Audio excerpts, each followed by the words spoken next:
it is. But that Yeah, doesn't mean fucking hell. the Again, horizontal you is a still straight line. horizontal is defined by being perpendicular to vertical. Okay? Yeah, Vertical established at different locations.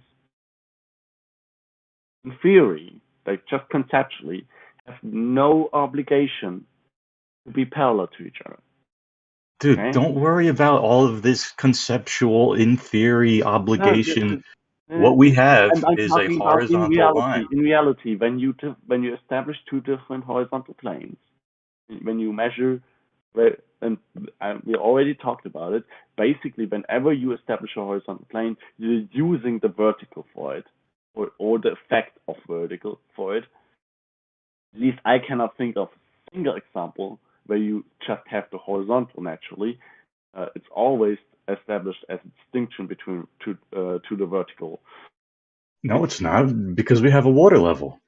There's no vertical there. But the water level also works due to the fact that vertical exists physically. That going that falling down does work, and that like moving upwards requires work.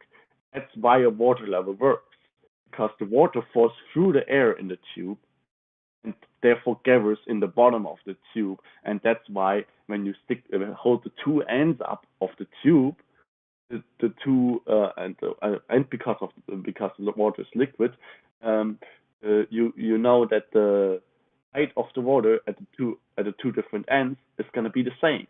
Okay, let me The ask you water this. level works due to vertical existing, due to the physical reality of vertical. Let me ask you this, confusion boy. Okay, you got two I'm verticals. not confused by you. You are. Okay, let me ask you this. We hang two plumb bobs, right?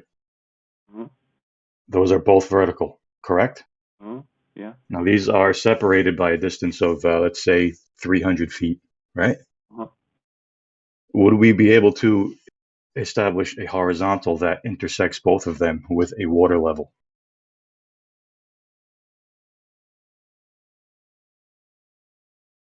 If you establish the horizontal water level at the same location as the two plumb bobs, and the two verticals, the two plumb bobs, deviate slightly from each other by like 2 or 3 arc seconds, and the horizontal established by the water level is gonna be intersecting both of them at like 1.5 arc seconds of perpendicular. And So, the plumb in the center between the two water levels is going to be perpendicular to the line that you established with the two water levels. so the water level wouldn't establish horizontal, is what you're It would saying. establish horizontal to the point between the two water levels. Man. Horizontal is if verticals are not all parallel, like if the verticals, because they have no obligation of being What all is it? parallel. In reality, I'm just saying that as a fact, when you go, when you have a plumb bob in your room and you leave your room and you don't still like have this, you don't still naturally see or don't, there's no real world obligation that makes you have to have the same or that makes the second plumb bob that you set up outside have to have the same orientation as the one inside. You have to Do you check that. believe do you believe horizontal planes exist, or is it just like Well, uh, mathematical objects are not haptic. They do not actually exist. They are conceptual. Right? Planes are infinitely thin. Uh, all right, lines have let no me ask you width. a question. Okay, what happens when your roof is not horizontal? Like if water falls on your roof and the roof is not horizontal, what happens to the water? With law. That's right. Yeah. We already established that on that scale we can safely conflate horizontal and level because there's haptically no difference. But on the scales that we are discussing right now, there might be a difference or there might not be a difference. Why would there But there's be? no Who told you obligation of that? verticals. Logic. Logic told you that horizontal doesn't have to be perpendicular to vertical. No, that's not what my statements implied at all. Yeah, but you're saying that Horizontal. Remember, horizontal was defined as perpendicular to vertical.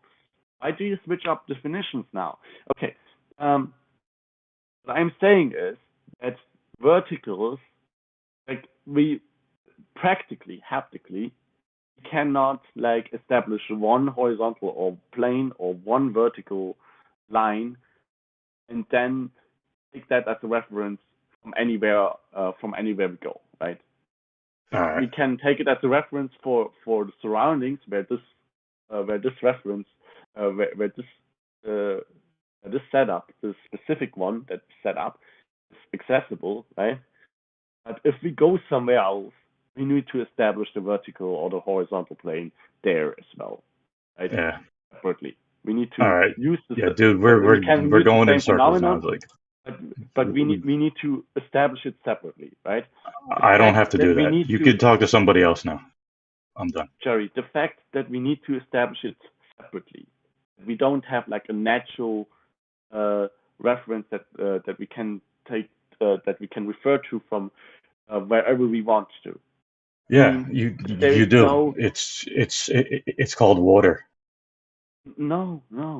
Because if one side, Jerry, over that scale, the continuous orientation of water is also not accessible to us. It's going to be separated by tons of distortions and tons of things that make it not obvious if this is. It's just 2 points in space, dude. If this is still the same continuous, yeah, but even if you just take 2 points of a water level, if you extend them far enough away from each other, then you cannot see the other end clearly anymore. You cannot see it at all because of obstructions and so on. It's you don't not have obvious, to. but you don't have to.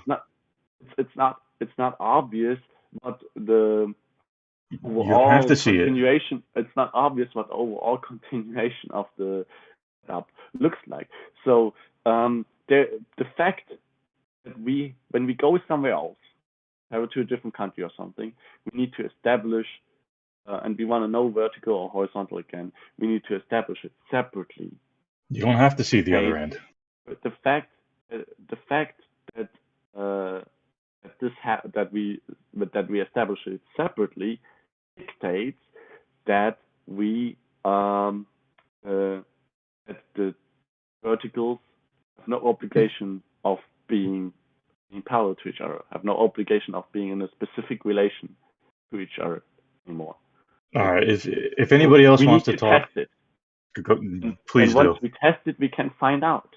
Right? This guy's going to talk until the cows come home. So, anybody else, go ahead. The definitions of vertical and horizontal do not Bye-bye. dictate if they are all parallel to each other or not. Okay. And I don't know why he's unwilling to accept that. I mean, it doesn't show that the Earth is a globe, that the Earth is concave, or that the Earth is flat. It doesn't show anything. It's just like understanding language should not be that hard, right?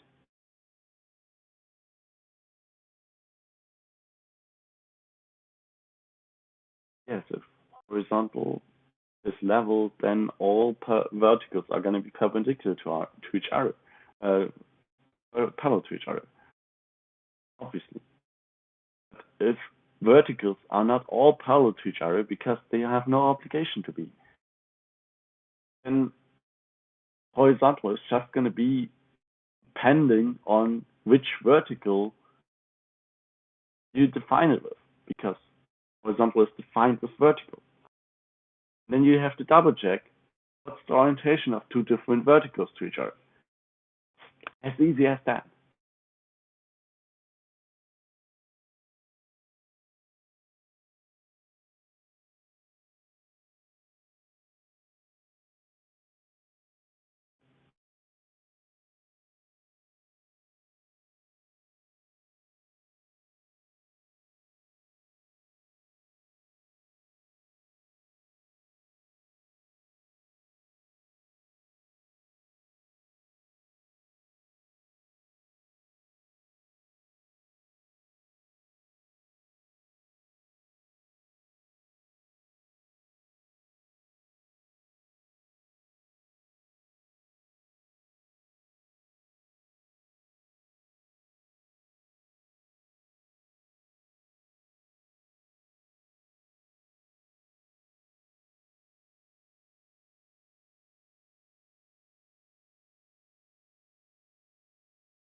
plays with path really good though. So it's obviously just a standard.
The more you bring in, the more you can take out.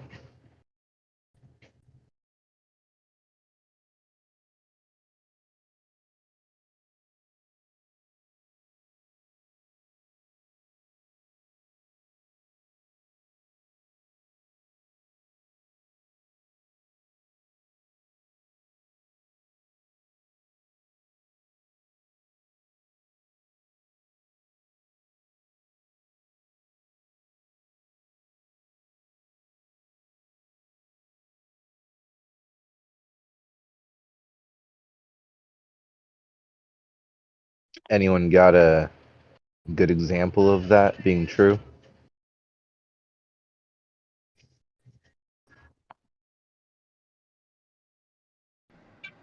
Hello, hello.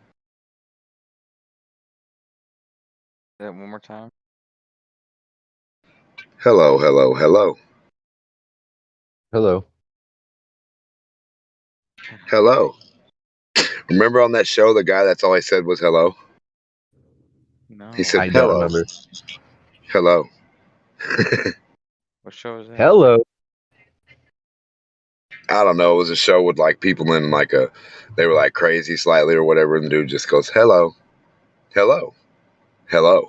That's all he said the whole movie. I'm trying to remember what that was. But it was still, Fundy. What would you say though? I feel like it was. I said the more you take in, the more you bring in, the more you can take out. You ever heard that before? I don't think so. Let me think. I don't know where I got that from. I don't really even hear it too often, but it's just something. It's just some expression I've always known from some source.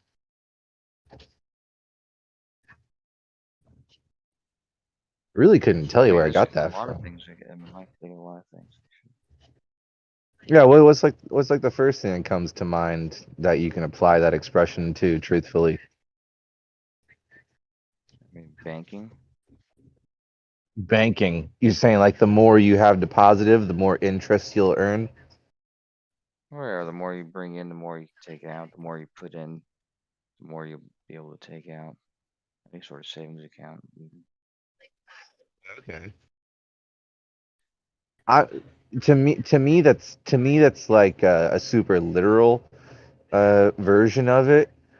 Because like, you know, if you put $1 million into a bank account, sure, you can take out $1 million, and if you put $2 million, you can take out more because you put in more, sure. But to me, the expression has always meant something a little deeper, or something where it's like the more you bring in, the more you'll get like something of a different substance out of it. Like more like the more money you bring into the store, the more goods you'll, you know, leave the store with. You know what I mean? Where it's not just like a bring in something and take out the same exact thing. You know what I mean? But like, sort of like, okay, so let me tell you this, right? You know, a lot of movies and television shows, they have all sorts of like esoteric references in like the choice of names for their characters. You know, like maybe you get like a boy named August and his sister is named Octavia, right? And if you bring in if you bring in like esoteric understanding of like those, you know, those words and their historical context, the more enjoyment you can derive from watching the show, because you'll like pick up on the little cues and references that someone else wouldn't. You know what I mean? Yeah, there's also the thing like when people report pretty often that like when they do a lot like practicing for either like a sport or playing an instrument or something, especially if they're really good at it, if they're like a virtuosic, you know, player of an instrument, a guitar, piano, whatever it may be, like the more practice they put into it, the more they get out of it, the more that they can, improvise, and just the more skill they have to where they get more out of it. Like, yeah, the more they put in, the more practice and discipline and effort they put into it, the more enjoyment they get out. It's like they get more out than they put in a sense, because it's like generating something that gives more. Absolutely, dude. The reason that so, you know, I was listening to the previous conversation a little bit, but I was more focusing on asking Chat GPT some things, right? And I was like, it was giving me answers, and I was unsatisfied with the answers. But I know if I knew more of like the terminology, I was asking about algebra, really. That's what I was doing. And it was giving me all sorts of answers like, oh, the quadratic function and the polynomial, trinomial, fucking, you know, differential and all this stuff, right? And I was like, shit, you know, like I can't get a complete understanding of what I want, because I'm not bringing to it enough on my part, you know, to get more out of it. If I just spend like an hour memorizing definitions of like algebraic terminology, then I'll be able to get way more out of it than I currently can, because I'm just not going to Well, what do you understand what make it's an saying hour? to me. How much do you make What? an hour? That's a whole different topic. What are Well, you I'm saying if you make 50 bucks talking an about? hour, then you can spend 50 an hour. No, I'm being stupid. I'm being stupid. Okay. You know, I'm just saying, like, sometimes you have to have something to you know, you gotta bring, if you want to get a lot out of something that's going to convert what you bring into something else, you got to bring something to the table. And it's like, It I couldn't be know what I space. want, but I don't have what it takes to bring into the conversation to get the result I want to get out of it. You know what I'm saying? I don't know how to ask the right questions to get the answers that I'm looking for, which really freaking sucks, because I know it could give it to me if only I knew how to ask more specifically for what I want. Do you ever think that maybe you're asking the wrong person? The wrong person? No, I put the blame on me completely. For Well, I this wouldn't. topic, I wouldn't put so much blame on yourself. 'Cause I think that. Well, I see it in here a lot. Really in here, and then I guess even in Gem Server. But a lot, a lot of people like they use it to do that, to ask questions and stuff like that. But honestly, I don't think you'll get much value out of it that way, because it's not gonna do anything. Like sometimes it might give you a robust response, but it might be filled with inaccuracies, and I just don't think that's what the value. Like there's more valuable things you can use it for, and I think you'll you always kind of wind up empty if you know just asking just asking the questions. You know what I mean? Because it's not as knowledgeable. It doesn't know how to assess the situation as well as we think it does. no, I mean, don't get me wrong, man. I definitely am coming to better understand its capabilities and how it handles like questions in different situations. So you know, don't think I'm I don't know, overestimating its abilities. I think I got a pretty good grasp on what it can provide, but I know that it can provide me uh, with the answers I'm looking for if only I knew how to ask it more directly and concisely. I just like for what I want, I know it's available. I just need to figure out.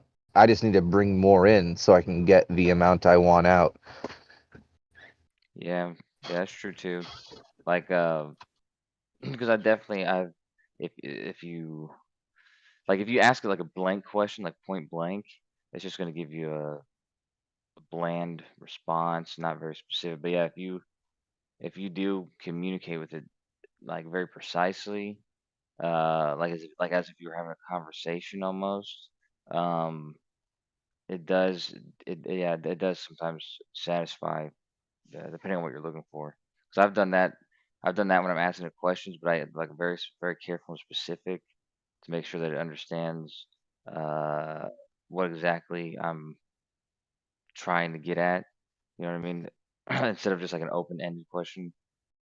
Yeah. Yeah, you have to be exact so that it can give you an exact answer. And one of the things that's really interesting about it is that it will remember what's been stated so far, and you can ask it for tweaks and little adjustments.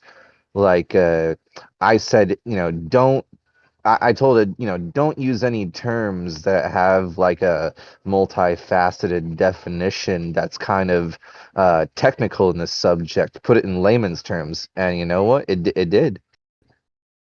But you can only simplify a mathematical explanation into layman's terms to a certain degree, where it's either you know the words or you don't. You know what I mean? Like coefficient. Like one thing I kept on asking it is like, hey man, layman's terms, please. And it couldn't ever get away from the word coefficient. Maybe because that's just the best it can do. Like it's gonna use words like coefficient, like, hey man, I don't really fucking understand what you mean by that, even though I should. I mean, I took classes. I learned that once upon a time in my life previously at a younger age, but I forgot it. And when it used the word coefficient explanation, I'm like, dude, I was like, chat, dude, like put it in layman's terms for me. Stop using words like quadratic and polynomial and coefficient and stuff. And it tried, but I could never get the exact answer I wanted out of it. But it's not necessarily a way of putting it. I just know I could probably, go out on my own, stop relying on it too extremely, go look up a few definitions, and then come back and I'd probably understand exactly what it's saying. I'm just saying I need to bring more to the table because I mean I think it's doing its part. I think I'm kind of the one failing here. Well, you know, with OpenAI, well, I mean, with any of the GPT models, GPT-3 models, which also Chat GPT does as well, but I guess maybe it doesn't specify or maybe like suggest it to you. But one thing that's very popular is like 'cause I use it all the time actually. But it's like if you give it like a text and then you say, now summarize this for like a third That's grader cool. or second grader. And so it's Yeah. like you can ask it to like when you say like make simplify this or whatever, you can say like simplify this so that like first grader would understand it basically. That way it'll give it to you like in like the most simplest like the most rudimentary like base Yeah. version of whatever it's trying to express. Yeah, because yeah, I'll try that technique sometime. I'm also just trying to like get it to do things for me where I know it'd probably be it'd be better if, like I said, I ask questions on certain topics where I just lack an understanding or the repertoire or whatever of like the common uh what do you call it? Like the common The words, jingo, the the lingo. the lingo or whatever, and I'd probably be better off not asking it to like replace the common lingo used in these areas. I think I'd really be better. But I want to, I'm still like testing and learning what its like limits are, for how simply it can answer things in a more elaborative form. But then sometimes, like tonight just happened, I'll reach the limits of how comfortable it is, explaining things, and its ability to like just put it in layman's terms, where it's like, okay, that's the limit it's reached. I need to go research for myself, what these terms mean, and then I'll come back with a greater understanding, and then I can get the answers that I really want. Yeah, but sometimes like I did this for I forgot what I did it for. I mean, I did it for Witsit's presentation. Actually, I got it to and actually Ken Wheeler's also. I don't know if I said summarize this for a second grader. I might have actually said that, but I said summarize this into like a certain because it was like a 3-hour presentation, and so I had all the text from the YouTube video, and then it just summarized it into like a very brief description. It got it pretty correctly.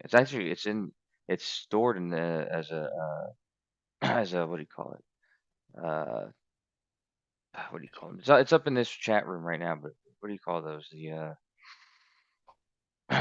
That's not pinned, but it's a special thing. I don't know. It's at the top. It's like the hashtag thing, but it's stored up there. So is the Ken Wheeler one, and I just asked it to, like I said, summarize it.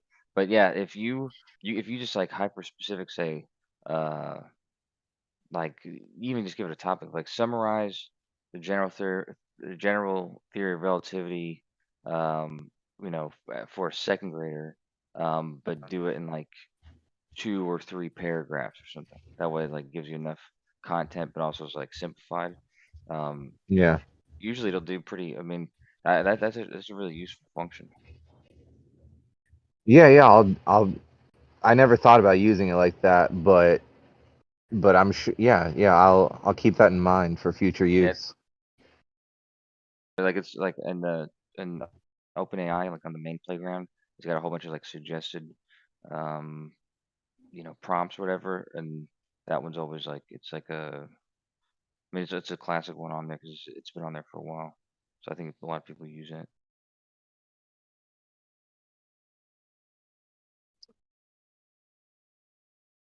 Yeah, you'd be surprised if it comes in handy when it's like you have like a super long text or something, and not only do you want it to be summarized, but you want it to be summarized in like a very digestible way. Hmm. It does a job. Sometimes it's too simple, of course, but depending on uh, what it calls for.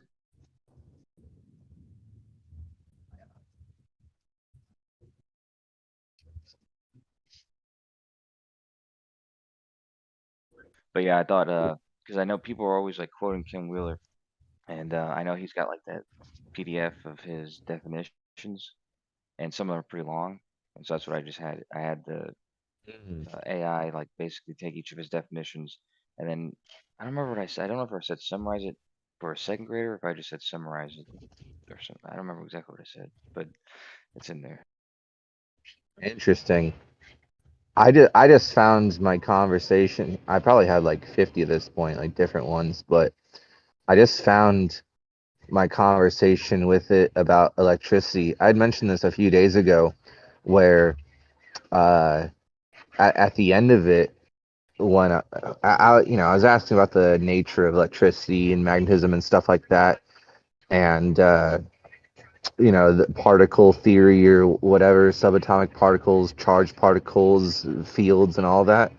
And I really did get it down to the point where it's just like, bro, like this is the extent of our ability to actually explain anything, and you're just gonna have to entertain an assumption that uh, there's a magical like force field of psychic energy around charged particles that affects other charged particles when they come within a certain vicinity, even that there's no known like actual like contact of any sort physically. There's just like a psychic force field around charged particles that have an effect on, like and unlike particles. And but but I heard that, there's these virtual photons that are being sent back and forth, the communicating information.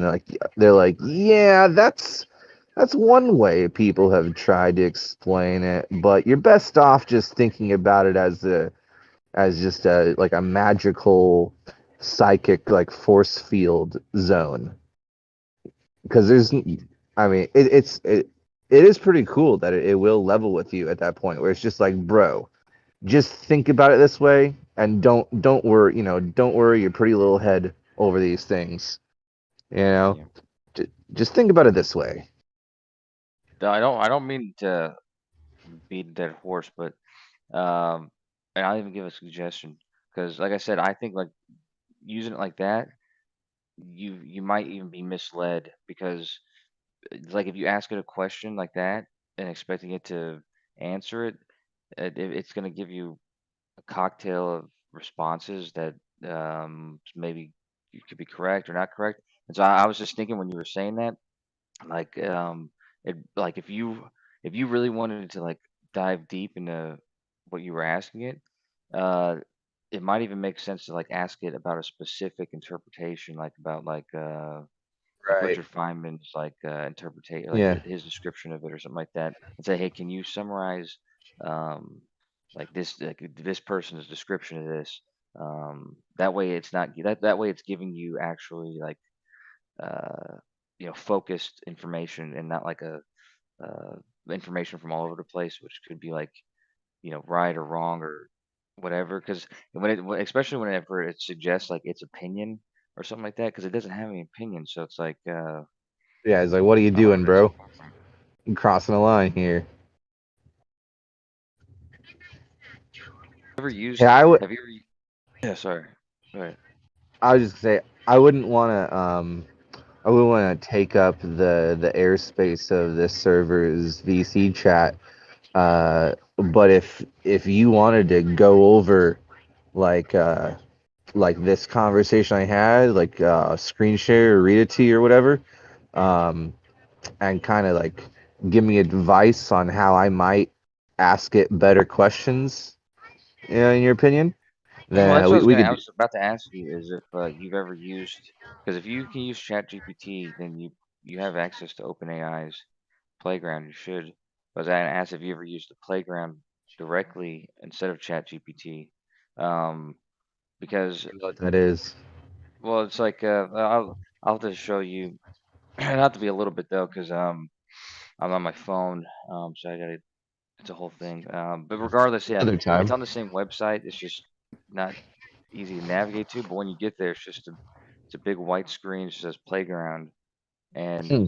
it behaves a lot of the same way ChatGPT does, but it's a lot less restricted, and it's not going to give you what feels like coached responses. Like, you know what I mean? Like, how sometimes it gives you like those responses, Okay. like, "Hey, I'm not really supposed to say this, but blah blah blah." Sure. Like, it'll be like this free range, um, whatever. And sometimes I feel like it's a more it's like it's more probably what you'd be looking for when you're asking it a question or asking it to do something. Okay. Well, I never heard of the playground. That Well, sounds yeah, I mean, interesting. I'll it's the same. check it out. It's when okay, so it has all the models, so you can pick any model you want, and there's a bunch of different models, but the basic model that ChatGPT uses is, I think, called Da Vinci or whatever. And there's dials, and you don't even have to mess with the dials. So that's why they made ChatGPT, is because it's more user friendly, and it's like accessible to anybody who just wants to jump on it. But they work the same way. Um, and also sometimes people would try to ask the OpenAI a question, but it'd give them like maybe a response it wasn't looking for, and so they made ChatGPT so it basically is coached to answer your questions. Like, it's like if you're asking it a question, it's going to try to respond like it's actually responding to you. So it's like, in some ways, people, it's good for if that's what you're looking for, but it's also restricted. Okay. Yeah, I'll look into that. So, would you say that you've like ever had a conversation on any specific topic that's just like, wow, thanks Chat GPT, I wasn't gonna get this information from anywhere else. Like you did something that nothing else could have provided me with. Yeah, yeah, all the time. But just because, like I said, uh, What typically I'm topic? asking it, like, well, like the other day I was looking up, like, because I wanted to make a bot for trading stocks, and I'm not familiar with like trading and stuff, and so it's like I was asking it about strategies and asking it about different techniques and this kind of stuff, and what sort of uh, technique, what sort of methods you could program into a trading bot and stuff like that. And so it's like, especially like when you were saying about lingo and stuff, like anytime that I might like have an interview or might because I was doing job reviews a couple months ago, and so it's like just to ask it, like, give me the basic set of like lingo for this certain field or whatever. You know what I mean? Just so you Mhm. can like, familiarize yourself with like a series of words. But Right. there's actually a lot of stuff that like you might want to end up Googling, but now that like it's actually easier to use this as a resource. That's kind of stuff I use it for. Like stuff that you would Yeah. Google, but you know, and the resource might not actually be there online. Yeah, I totally understand. And especially how you can every Google search is gonna have like answers given to you independent from your previous Google search. You can't really, you know, like zoom in. One Google search can't really zoom in uh, into the details of the previous Google search. You'll just have to try like asking a more specific question in its totality. But completely self-contained. You know what I mean? Yeah, exactly. Yeah. And actually, and all Well, it does is it searches for like basically somebody else who asked that same exact question. yeah, yeah, with no reference to what the context of the previous searches were, which is so cool about ChatGPT. That's the thing. You can be like, hey, when you said this like one sentence in your explanation, like, what did you really mean by that? And are there different opinions on that? And can you explain like these two options within the context of the general topic? And it's like, yeah, yeah. And I mean, it's really incredible. I mean, uh, a lot of people ask Google questions just for like straight up answers, but when the answer has like different you know uh there's like different, what do you say, Like, would you like sides, direct answers?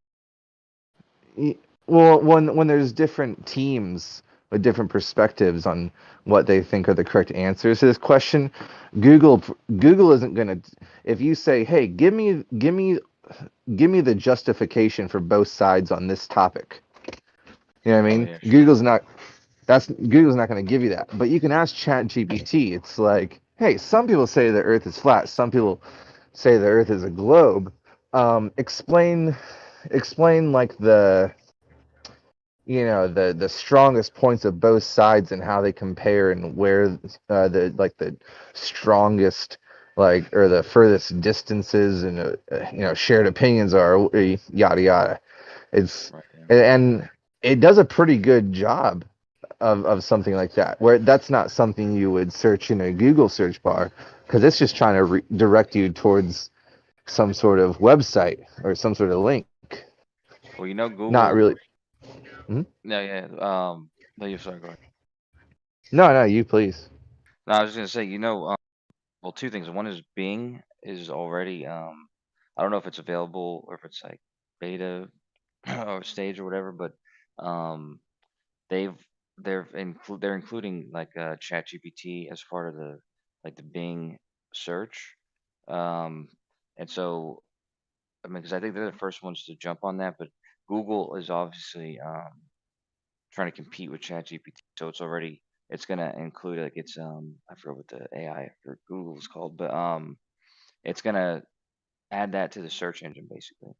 So it's like you'll search for something and it'll pull up like the results, but it'll also pull up like a possible, you know, answer to like just the same way like you did chat GPT. So it's that'll be kind of that'll be kind of different. I want to tell you something that might expand your understanding of how ChatGPT can function, possibly. Where I actually told it that I want to write a story, and I explained to it some of the central themes that I want, as like main fixtures within this story, right? And I was, and it completely understood what I was saying, which was super surprising. But then I was asking about, like, okay, say this entire story and all these main aspects of it that I want to include, like like a stone tower that all of humanity is teaming up together to reach heaven, like Tower of Babel sort of thing, and an infinite like a infinite deep hole, or like a bottomless pit is, yeah, that's the way we say it. A tower, a stone tower built to try to reach heaven, a bottomless pit, a firmament, and all these things. And I was like, so say this whole story actually took place within one person's mind that had been flipped inside out, so that in their identity was actually forced to live within their own consciousness instead of living in the outside world. Someone's consciousness was turned inside out, so that they have to go live inside of their own mind, where their psyche is manifested or translated into like an environment for them to experience, you know. You said all I this know. to ChatGPT. I said all this to ChatGPT, and it kept up 100%. It did not like fall behind whatsoever. It's like, okay, gotcha, bro. And I was like, how do you think some of these things could be translated metaphorically to represent different parts of the psyche? And it was, and guess what it told me, man?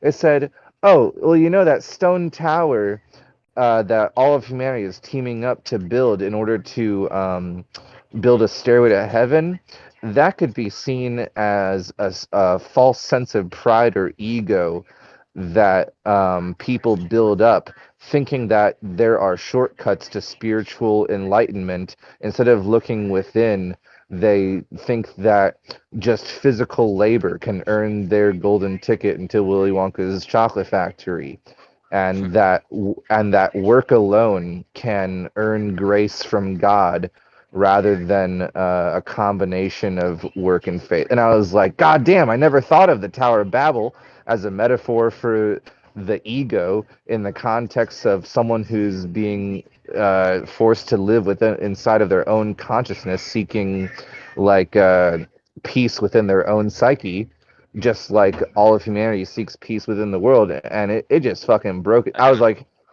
That's God pretty damn, I never profound. thought.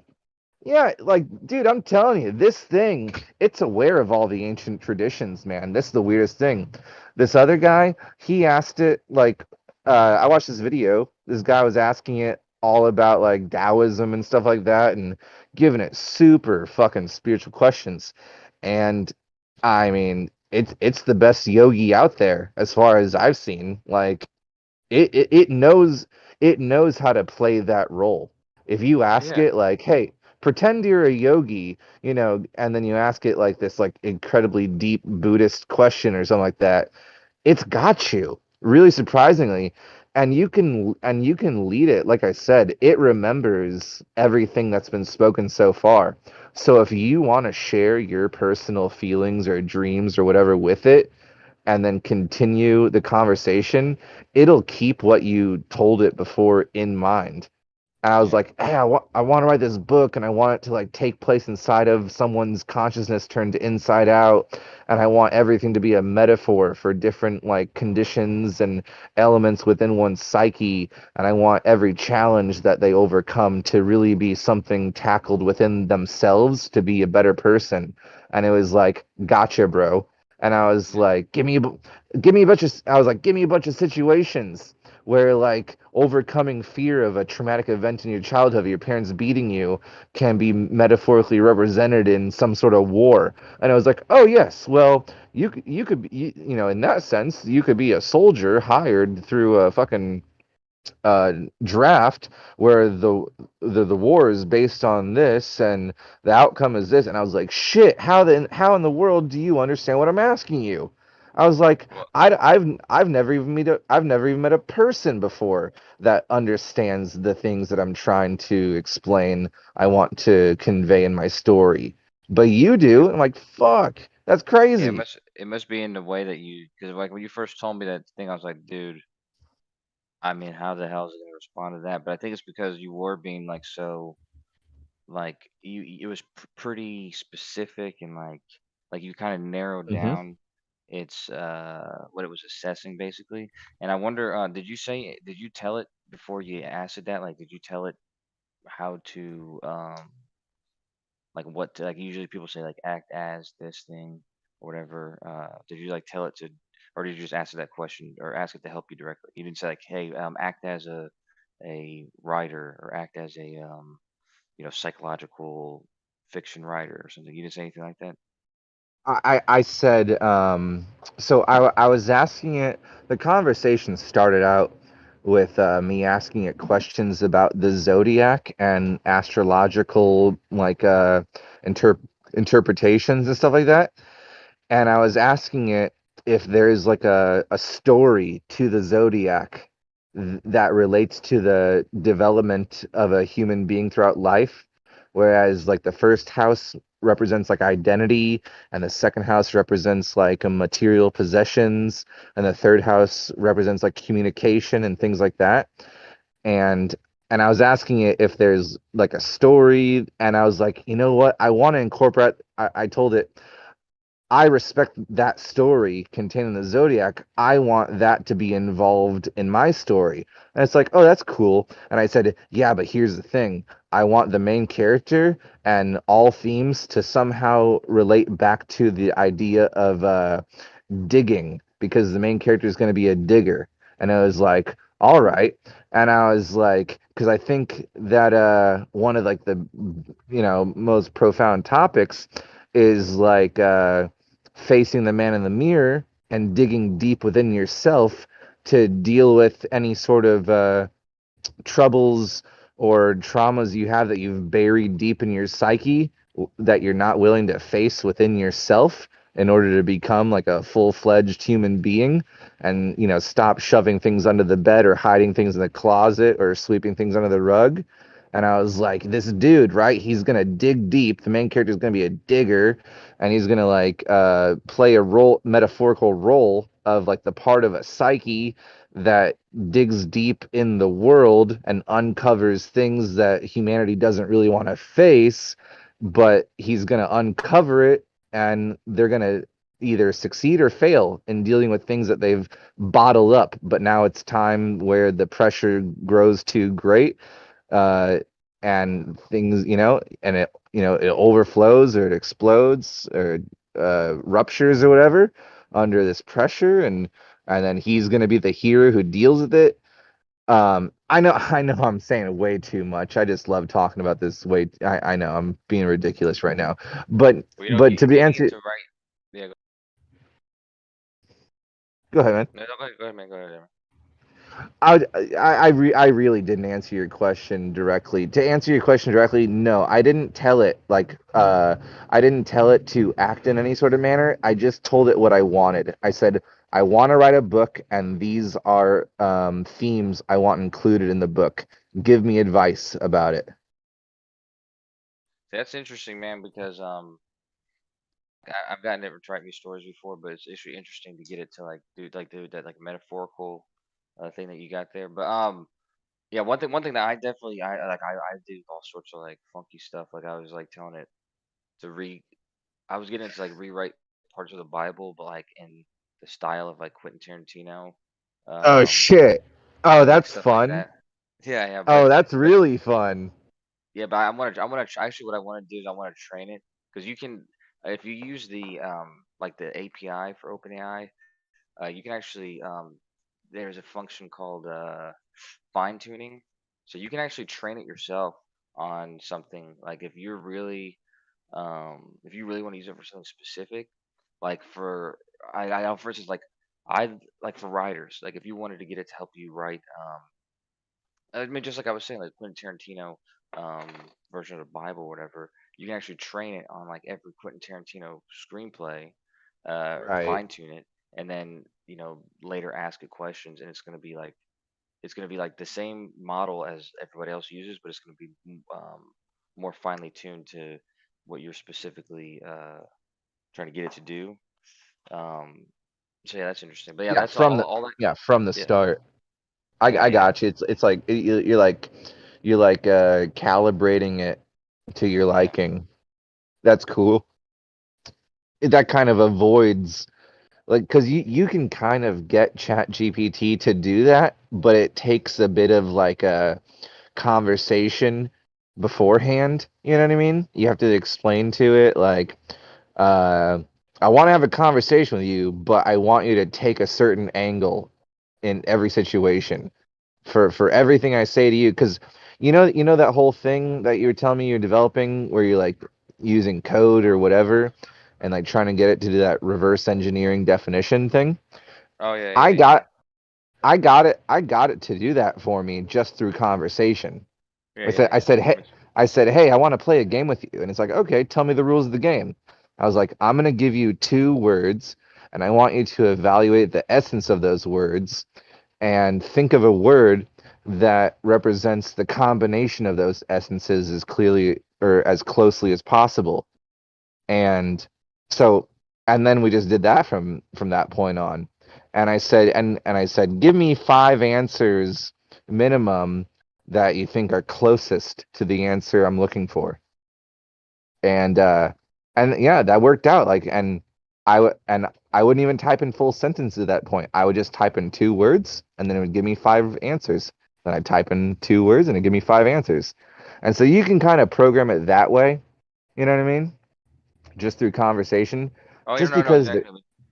Yeah, because it's a prediction model. So like, if you're using if you're using like the playground instead of asking it questions directly like you do on ChatGPT, because like they've built it so that it can be used that way. But the playground, it's it's more it'd be more likely for it to respond the way you'd like it to if you like so when I was doing it on the playground, and what I would do is I would set up like the prior example. So I would do like input. I would type out input, and then I would type out like this phrase, Like and then I would type out output, and training. yeah, it's basically it's kind of like training it, but it's really like I said, because the whole thing is just a predictive model, and so if you put out like the beginning of what you want it to complete, then it's gonna do a Right. much better job. Yeah, like if you start off like a paragraph or something, or start off a story, and then don't even tell it what to do, it'll just try to complete the story. Yeah. No, I got you, man. That's so cool. I like that's really cool that you know how to do that. I Well, think I'd need a few hours of hand-on guidance or hands-on guidance, to figure out how to do that myself, or maybe more than a few hours, just because I don't have computer skills like that. well, I just don't have the knowledge base. for the playground part, like you could you can basically do the same stuff that you're like. The cool thing about OpenAI is if you want to use the API and the coding, there's like all the information in there for that, all the Because it's instructions and open. everything. But to use the Yeah. playground, you don't even have to do that. Like to use the playground, Mm, it's just like simple stuff, and they have plenty of examples.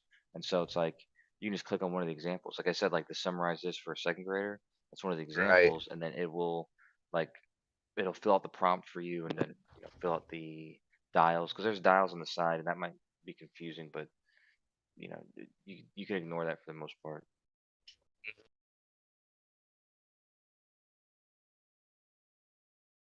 Yeah, I'd love to talk some other time when in a more private area, just because this stuff, it's so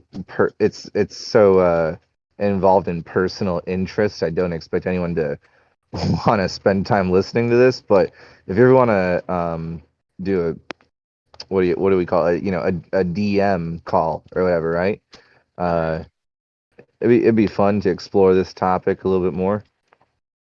And I'd love to show you some examples of some of the lines of questioning I've gone through with it, and get your advice on if you can understand what I'm really trying to get to the bottom of. Maybe you can give me advice on how to ask, or formulate my questions better, or things like that.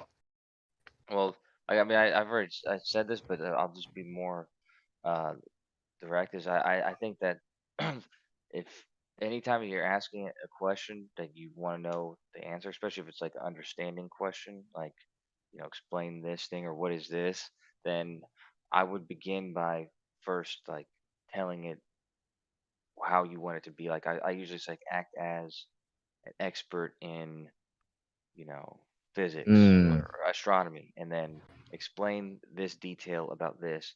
And then it might even be best to like really, really hone down where you want the explanation to come from.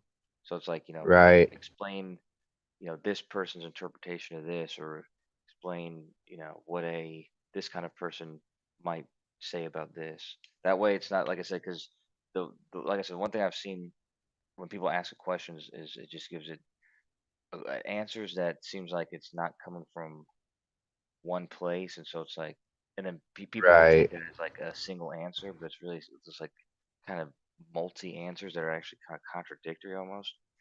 Yeah, it'll do that. It sure will. Yeah, I know what you're saying, man. But if you ask it to limit itself from a certain person's perspective, or from a certain understanding in a certain time period or whatever, you're like, hey, what would, act as Nicholas Flamel, alchemist of the 16th century, you know what's your opinion on light or whatever. Yeah, exactly. Because I mean, like somebody was reading Tesla. Who was that? That was Elijah was reading Tesla's works yesterday, or somebody was writing about Tesla. I think it was called the Inventions in the Cold War, or something like that. But like that's interesting. Like when you were asking it about electricity, I thought it'd be interesting to like ask it questions like, but from like from the interpretation of how Tesla thought of it or something like that. Like explain like Tesla's understanding of how electricity was how it came about or whatever. Like like a very specific interpretation, because then it'll give you a answer that at least I would find more valuable. Absolutely.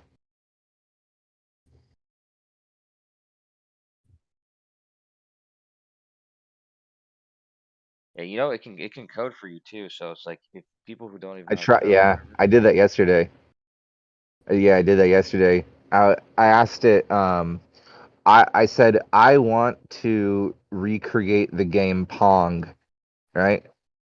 And I was like, and I want to do it from my smartphone, and I gave it my model, and I was like, what app can I use, and can you provide me the code to develop the game Pong with code provided by you on my phone? And it was like, yep. Download an app called Go Dot or something like that. I think that's the way it seems to me, as I remember. Go Dot, and so I downloaded that, and I was like, okay, give me the code and explain how I implement it or insert it into this app. And it was like, yep. Click. It said click new scene. Click 2D game scene. Add a child node. Then add this script onto the child node's script insert, and bada bing, bada boom, you got the game Pong. And I was like, God damn, that's incredible. Just copy pasted it right in, and I got Pong on my phone now. Yeah, I was so excited because Scott Veach is friends with somebody who works at OpenAI. And when I first heard about because that's using the Codex model. Like I said, ChatGPT it uses a lot of the models and doesn't really tell you which one it's using. But on the playground, you gotta like select which model you want to use. And Mm. yeah, so the Codex model is the one that was trained on like the entire GitHub, like the entire repository of GitHub, and so it's basically any code that's in there. It's been trained on. So if you if you ask it to write you a function, it'll write it as long as you know what you want it to do. You know what I mean? Yeah. Yeah, that's where the more you bring in, the more you can take out comes into play. Ask it to figure out the lotto numbers. I don't. Yeah, it's not gonna do that. But you could do is you could ask it to doing a statistical analysis on the numbers. Although I think the lottery website already has that though. But you like a statistical analysis on this. So that's something I'm actually Sure. looking into is like there's websites that have like the Bitcoin. Well, it gives you all the numbers that haven't been picked. I mean, that should help. Narrows it down a little bit. Yeah, but the thing is, there's something called the gambler's. It's called the gambler's dilemma. What is it called? Gambler's fallacy is what it's called, and it's where you have that mindset where you think that like the numbers that have Some. come up Yeah, the least. Yeah. the numbers that have already been picked aren't going to repeat themselves, in the sense that lightning doesn't strike twice in the same place. Yeah, right. Or like if like you look and you see like there's like a number, like if you notice there was a number that's never been picked or it's rarely been picked, or a number that's been picked like it's more likely to be picked, and you know, putting sway in that for some reason, that's the gambler's fallacy, because actually there's no increase or decrease of likeliness uh Right. outside of something supernatural, of course. Right. Right. Well, but Which there statistically, does seem like, to be. well, for certain things, that's not all the way true though. Like if it's a pick four or pick three, you statistically can only get so many. I mean, like, and you can only get so many numbers. So if you literally played all the numbers, like, you're gonna get the fucking winning number. Oh yeah, yeah. If you play all the numbers in a single run, like in one drawing, then yeah, of course. Right. So if you played all the numbers that haven't been played each time, eventually one of those numbers gonna get hit. You're gonna win your $500 million or whatever. Yeah, that's what I'm saying. I'll tell you. That's gambler's fallacy stuff. I'll tell you what though. I personally think there is something supernatural going on in the like with I know there's no like logical explanation for this. I'm only speaking from experience, I used to play a card game where you have 40 cards in a deck, and you have 3 copies of each type of card. So it's not like regular playing cards. It's like you have I mean, what's 40 divided by 3, right? It's not going to be even, but 13. you're gonna have like 12. You're gonna have 12 types of cards with 3 copies of them each, and then a few that just have single copies. And you shuffle the deck, and so often you find that those 3 copies of the same card could be scattered, evenly throughout the deck. You draw one, and then like 10 cards later or 20 cards later, you draw the second copy. So often, in just this really strange way, so often you'd find all 3 copies after a shuffle, just neighboring each other, just 1, 2, 3 in a row. And you're like, it happens so often that you're just like, it seems like these cards want to be with each other. You know what I'm saying? And I know there's no Maybe it's logical sense to statistically the that. way. Maybe it's like you and the memory of you doing it the way you do it, and you're not paying attention to it, but your fingers and your hands have memory on how you're shuffling them, and it kind of ends up that way. Or randomly, with that amount and the number statistically of the 40 cards, it's going to end up that way regardless, just because the statistics say. Every Yeah, statistically, every once in a while, that's gonna happen. It just happens so often that you're just like, there's an Does that uncanny happen with the feeling lotto? to it. Like I six don't. numbers, I've like never. picked I've more never than one studied that. time? Or... No, no, I'm wondering. Oh, it probably does. I would say that there probably are some sort of unlikely, sort of uncanny themes to the lottery numbers picked Yeah. Well, I know. randomly. For like for some reason, the number 5 appears more than any other number to like a I looked at it. seriously like high percentage or something. It's like why, but it just I, happens to turn out that way always or something. I looked at it, and the numbers are statistically there's no statistical irregularities except for the fact that there was numbers that were introduced that weren't used previously, so they have less like overall obviously amount of times, but that's only because it was only introduced later, like I guess 60 through 70 or maybe 50 through 60. But real quick, I was going to ask you I only said it because I looked at that. I looked on the website and I was like actually curious about that. But how does the game that you were talking about, like Yeah. just in a few words, like what's the basic structure of that game, or what's the basic concept or functions that are happening in that game? Sure. There's a deck with there's a it's a it's like a battle card game, and so both you and your opponent both start out with 40 cards in a deck, and then you draw to begin the game. Both of you draw 5 cards off the top of a shuffled deck, and that's your starting hand. And then you play any cards to your liking possible.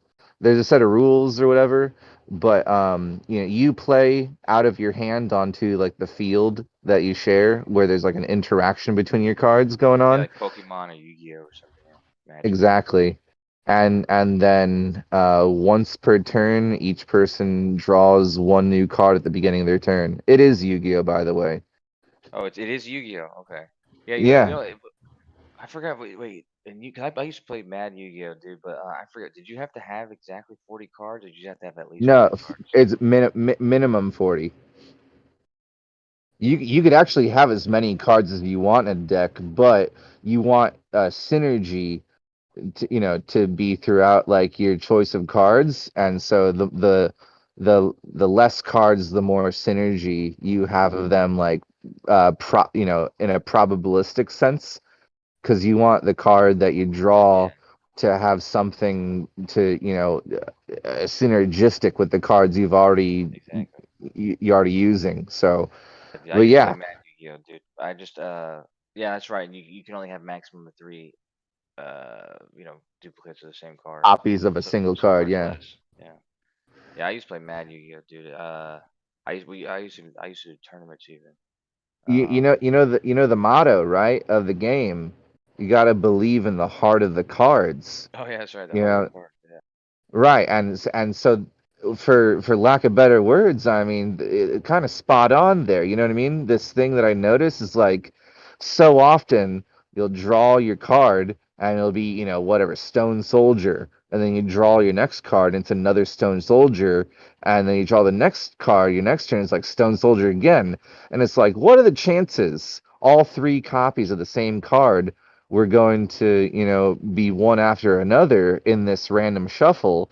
And it happens so often that you're like, I guess this is the fucking thing that they're referencing, the fucking heart of the ghost in the machine, right? You know, the ghost in the machine? It's the same thing as the heart of the cards of the deck. Yeah. I'm sorry, I'm using push to talk, so I gotta go back every time. But it's funny. Um, the very first Yu-Gi-Oh pack I bought, um, the like the what do you call that? Like the rare card or whatever. Like there's a rare card in every pack. That was Sure. the first. That was the first rare card I ever got. Was Stone Soldier. So it was like always my favorite. I always had it in my deck. Uh, That's a good defensive normal 4-star card, yeah. Wait, hold on. I might not. I think I'm confusing that because I was like thinking, what was that? What it was called? But no, I don't think it was Stone Soldier. Yeah, because I remember Stone Soldier was the one. Yeah, that was like 2000 defense. But I'm thinking Yep. of a different one. Let me find it. Hold on. If you want, man, sure. Add There were. Yu-Gi-Oh. Oh yeah, I was big into it. It's a really incredible game that uh at this point has been corrupted. It was probably the best card game to ever exist up until a certain point, and now there's been new mechanics introduced, new types of mechanics and cards and of different natures, and they've completely destroyed a beautiful thing. Up until I'd say 2014, it was so respectable, such a fair and balanced non-play to win game, or pay to win game. Oh yeah. But it's not worth playing anymore. The whole fucking Yu-Gi-Oh ecosystem, whatever, has become so like corporatized and pay It's to like win Magic or something, bro. style. Like Yeah, that's it's exactly how Magic it's is. awful. Like I mean, it's basically all those games are all based. Like Magic is like basically probably the original one. But I played Yu-Gi-Oh way before I played Magic. But Magic's the same way. It's like if you play at like any official Magic place Competitive or whatever, level. yeah, Yeah. like yeah, you're not like once a certain like you're only allowed to go back a certain amount of fucking like they go through eras basically like every 6 months they Yeah. come up with like a new type of deck or new type of brand or whatever, and it's like they Yeah. can only go back like 4 or 5 different brands, and like the cards before that are all now And that's all invalid basically. business. Yeah, Yeah, that's exactly. all Yeah, business because it's sort of like it's not necessarily planned obsolescence. It's more like geez, how do you even describe it? It's so specific to this sort of system where like either you have to like pay to keep up with the trend, or you're just not allowed to participate anymore. There's yep. just It's gross. It really is gross, but it's But it's how they business, and make I money, get man. it. Yeah, Otherwise it's like why would it brings the value up in the things that they sell. So I mean, more power to them, I guess. But people, there's a lot of people who play like Don. I know Don plays. I forget what it's called. Like I think it's called Magic. I think it's called Magic something. But it's like a just like a digital version. Same thing. But you still have to buy booster. I think you still have to buy booster packs for that too. But to me yeah, it's that's more fun. retarded. Yeah, exactly. But they try to make it so it's like they can That take that's take the money from cool you. that's the cool thing about regular playing cards. There's 52 or 51 or whatever, right, including the Joker, and it's just set in stone, and it's fair. It's the same deck of cards every time.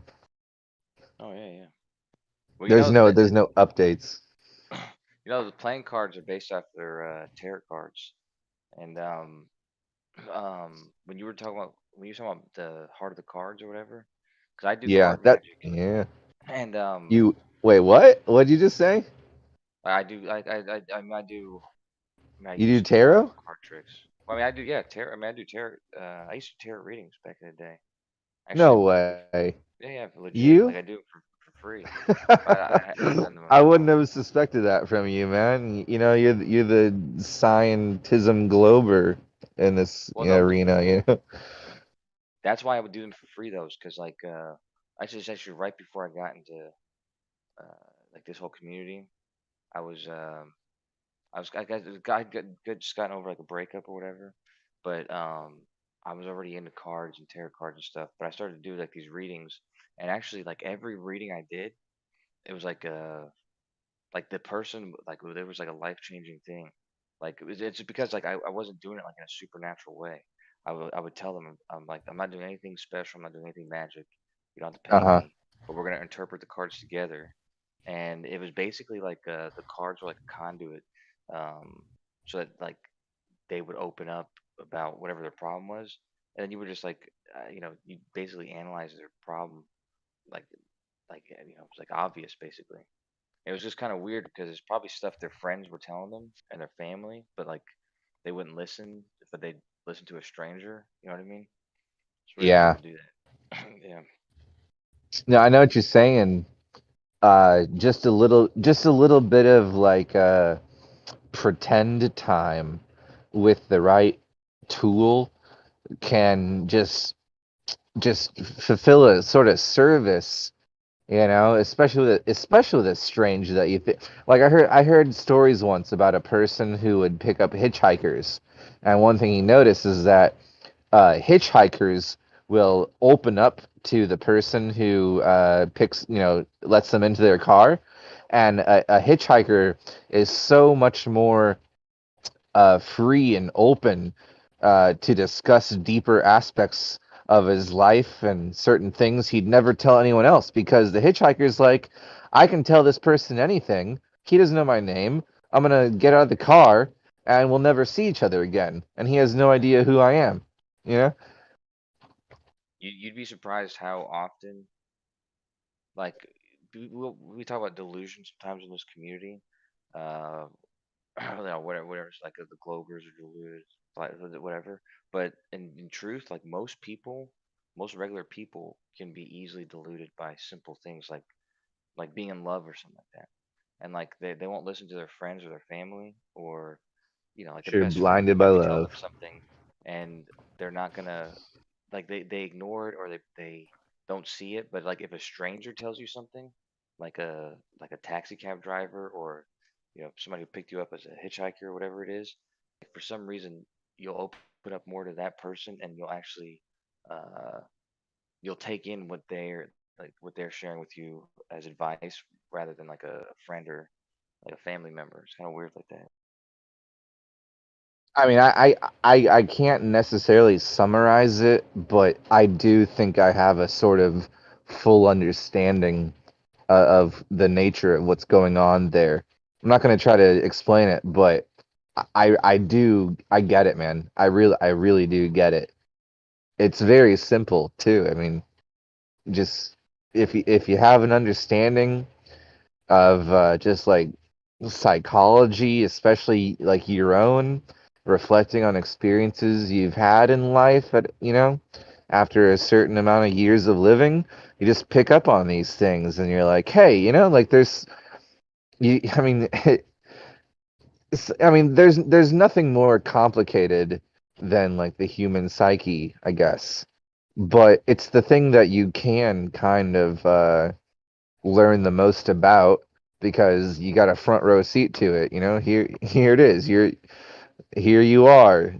After That's you. years. Know thyself. But like that's why I brought up delusion though, is because I think that is part of the reason is because most people are deluding themselves or blinding themselves from seeing something, and so it's like if somebody who lives with them or is close to them is telling them something that they might be avoiding, like maybe they're like they're avoiding themselves talking, like telling they're avoiding it themselves. So it's like if a friend or a family member is telling them, then they avoid that person telling them or like reject it or whatever. And so I think that like a stranger is the only person that can you know basically get past that sort of like uh that like self-deluding thing, like whatever it could be. 'Cause, like I always bring up like Yeah. being in love or something like that, because sometimes that's usually a common one. Like people might be in love with somebody who's like doing something shady to them, and they're just not picking up on it, and everyone's like pointing it out, and they don't realize it's like way later, and they're over it. Yeah, I mean, let's just say like you're in love with a girl and your parents say they don't approve, and it's like, well, there's a defense mechanism you can employ where it's like, oh, you aren't being honest. You don't know what you're talking about. This girl I'm in love with who loves me that you're saying isn't going to work out. You're only saying that because she's not the particular type of person that you envisioned your son ending up with, or something like that. And you guys just had this ideal sort of match made in heaven that you imagine your son, uh, pairing up with, and you're being like overly critical, and they could be wrong or they could be right. It doesn't matter. You're still gonna like employ this like self-defense mechanism to allow yourself to be in love to the degree you want, to where you're not gonna listen to anyone else's like critique or whatever of the relationship, because you're blinded by love, and all that. And that's just one situation, but it applies 360 degrees to all sorts of different things. Yeah, exactly. Any kind of anything that you might be self-deluding yourself about. But I forgot that yeah, you're the one who said that you would illustrate, because I wrote that like that children's book about Oh, that sounds fun. Yeah. yeah, dude. But I don't know if I told you. I was telling Smurf sort of what it was about. But it's actually because I wrote it several times actually, and then I also rewrote it into like a YouTube video because I figured nobody was ever gonna draw it, so I was gonna make it a YouTube video.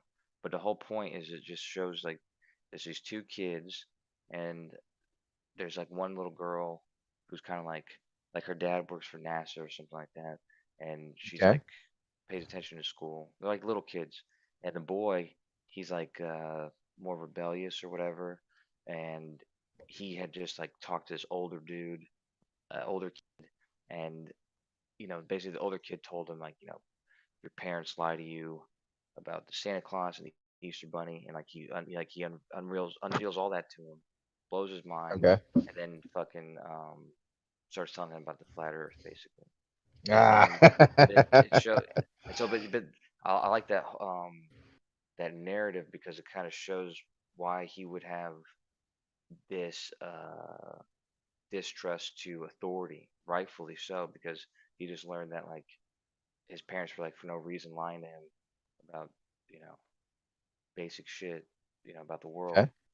But anyways, and the whole point is not to show like who's right or who's wrong, but it actually shows like each of them, like they have like a dialogue the whole time, and then they uh they talk about this issue and that issue, like kind of stuff that the basic flat Earth arguments that we all discuss, but it shows both sides how both sides' assumptions are wrong. So I think that's one thing that flat earthers, at least when I first got into this, they pointed out like the globers that they argue with.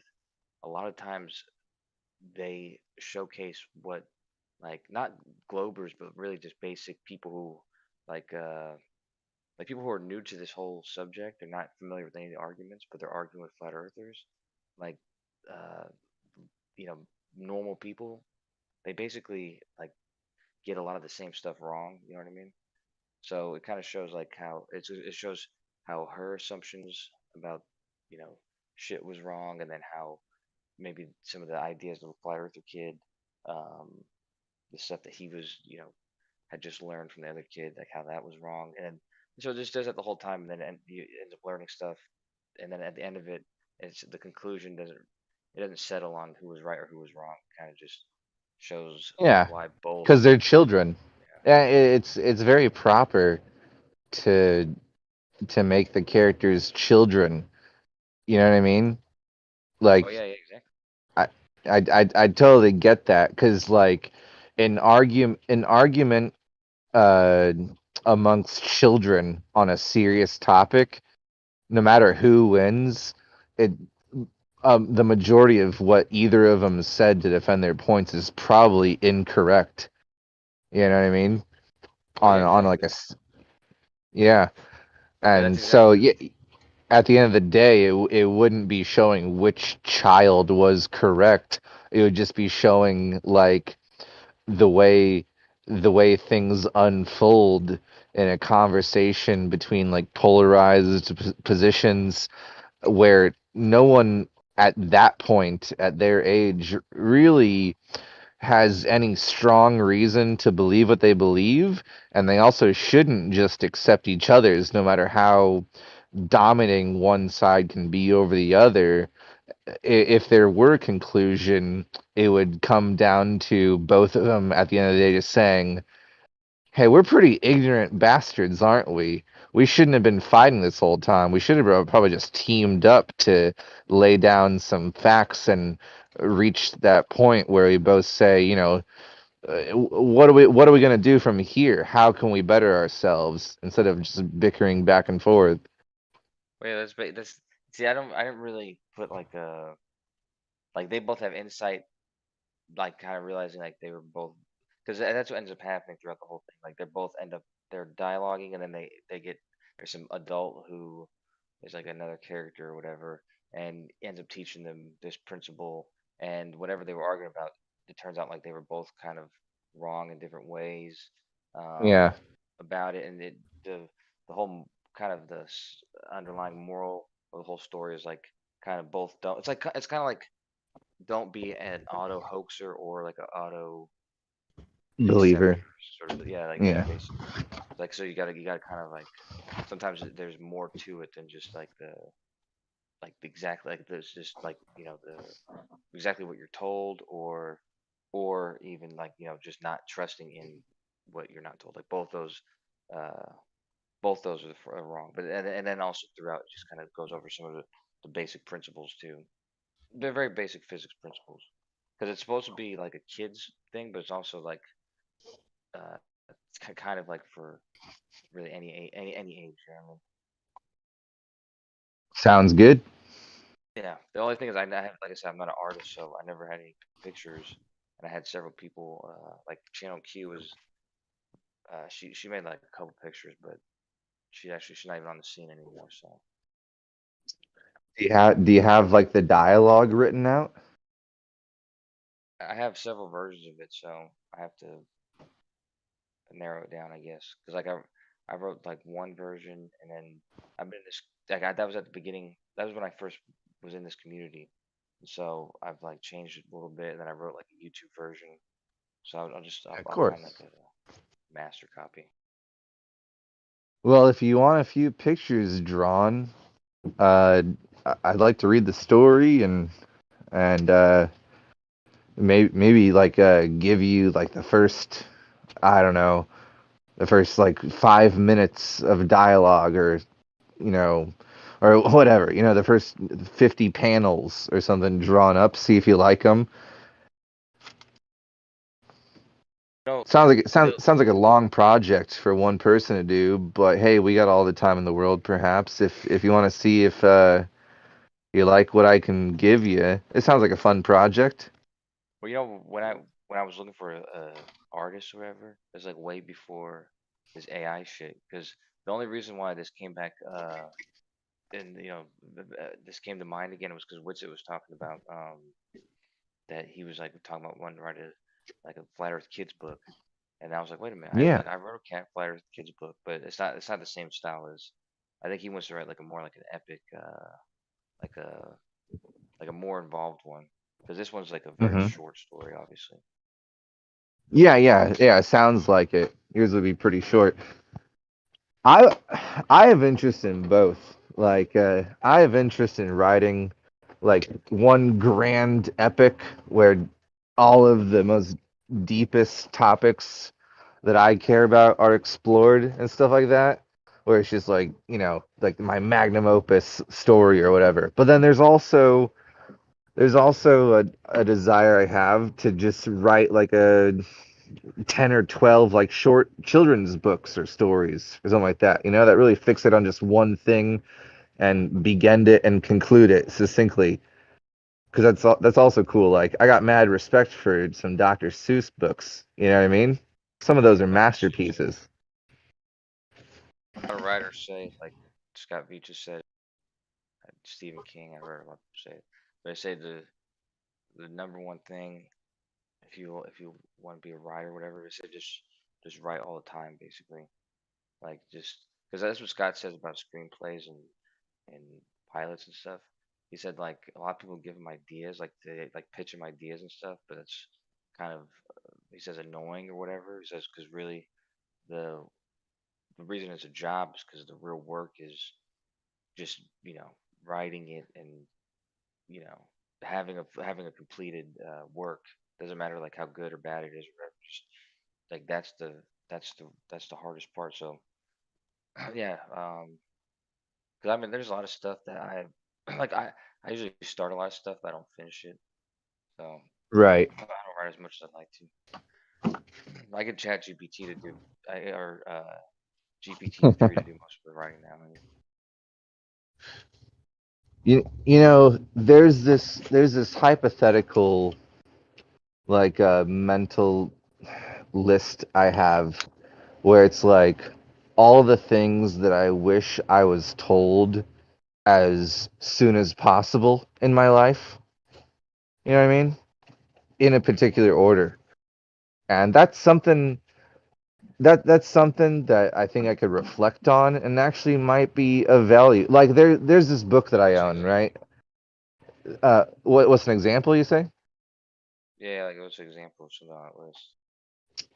I'll tell you that right after you mention this. Um, there's this book that I own. I forget, I don't know the author, but the title and the context are related to the title, of course. It's like the title is The Areas of My Expertise. And I think it just goes from like woodworking to navigation to farming or gardening or whatever, you know what I mean? But it's just a book titled The Areas of My Expertise. And this dude's just sharing things, to the best of his ability, maybe because he thought he could talk on certain subjects in a more clear and concise way of communicating the wisdom on those topics that he never found as succinctly, you know, communicated as he felt he could do. He's, on those specific topics. He's like, Sounds familiar. I'm an expert, and I'll tell you about it better than anyone else will. Kind of, maybe. Yeah, what was it called again? Because that sounds familiar. Now I think it's called The Areas of My Expertise, but I might be twisting. I haven't read it. I bought it. I just have it on a big stack of books that I plan on reading in the future. But it's something like that.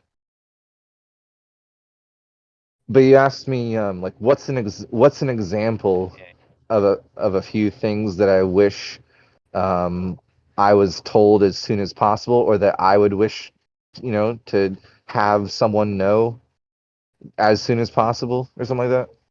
yeah. Whatever it is you meant. But yeah, like an example of what's on it. So, have you ever have you ever learned a story about like a mathematician who says like he found God within math? Yeah. I heard somebody saying something similar to that today. Right. So there's these like um relationships in arithmetic. and not for you know, for good reason.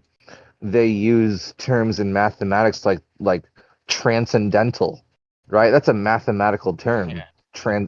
transcendental, right? So Trans. they're kind like right there, even like the official lingo is already pointing towards the concept that there is a sort of divinity that can be recognized when you like really take a good long look at math and stuff. It'll kind of point you towards this like this I don't know, this divinity or something like that, you know.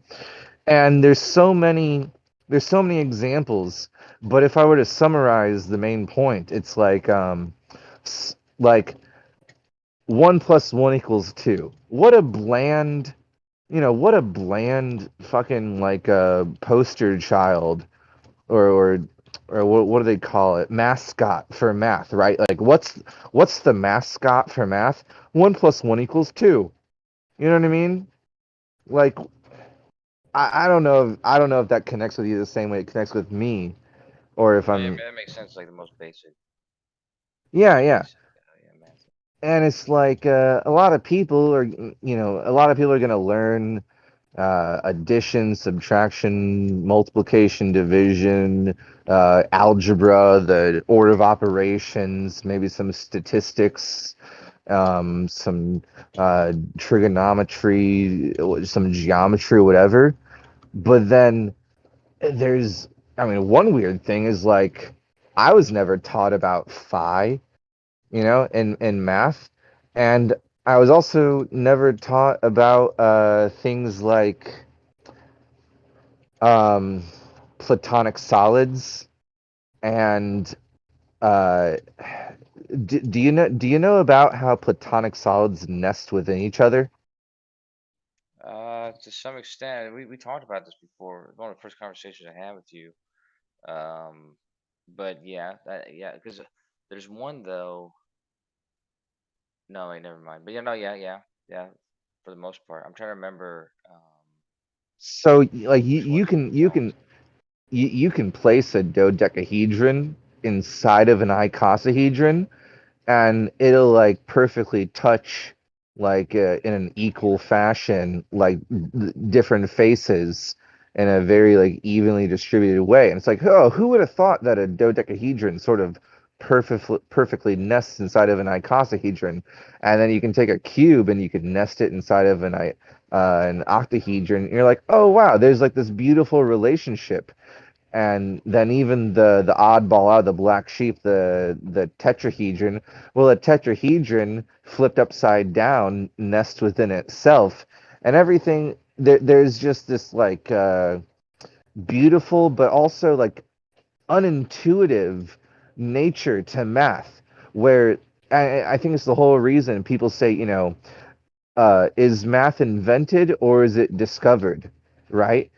And it's like, yeah, well, I mean, certain parts of it you can argue are invented, but then there's going to be times where the mathematician discovers something that has always been there, some sort of mathematical relationship or pattern or sequence or whatever that's super profound that they like stumbled upon, and then it happens to relate in this like amazingly beautiful way to something else, such as what do they call the most beautiful expression in math? It's like e to the power of negative one Oilers. equals I times pi. What I'm saying, you or Euler's or whatever equation, Yeah, right?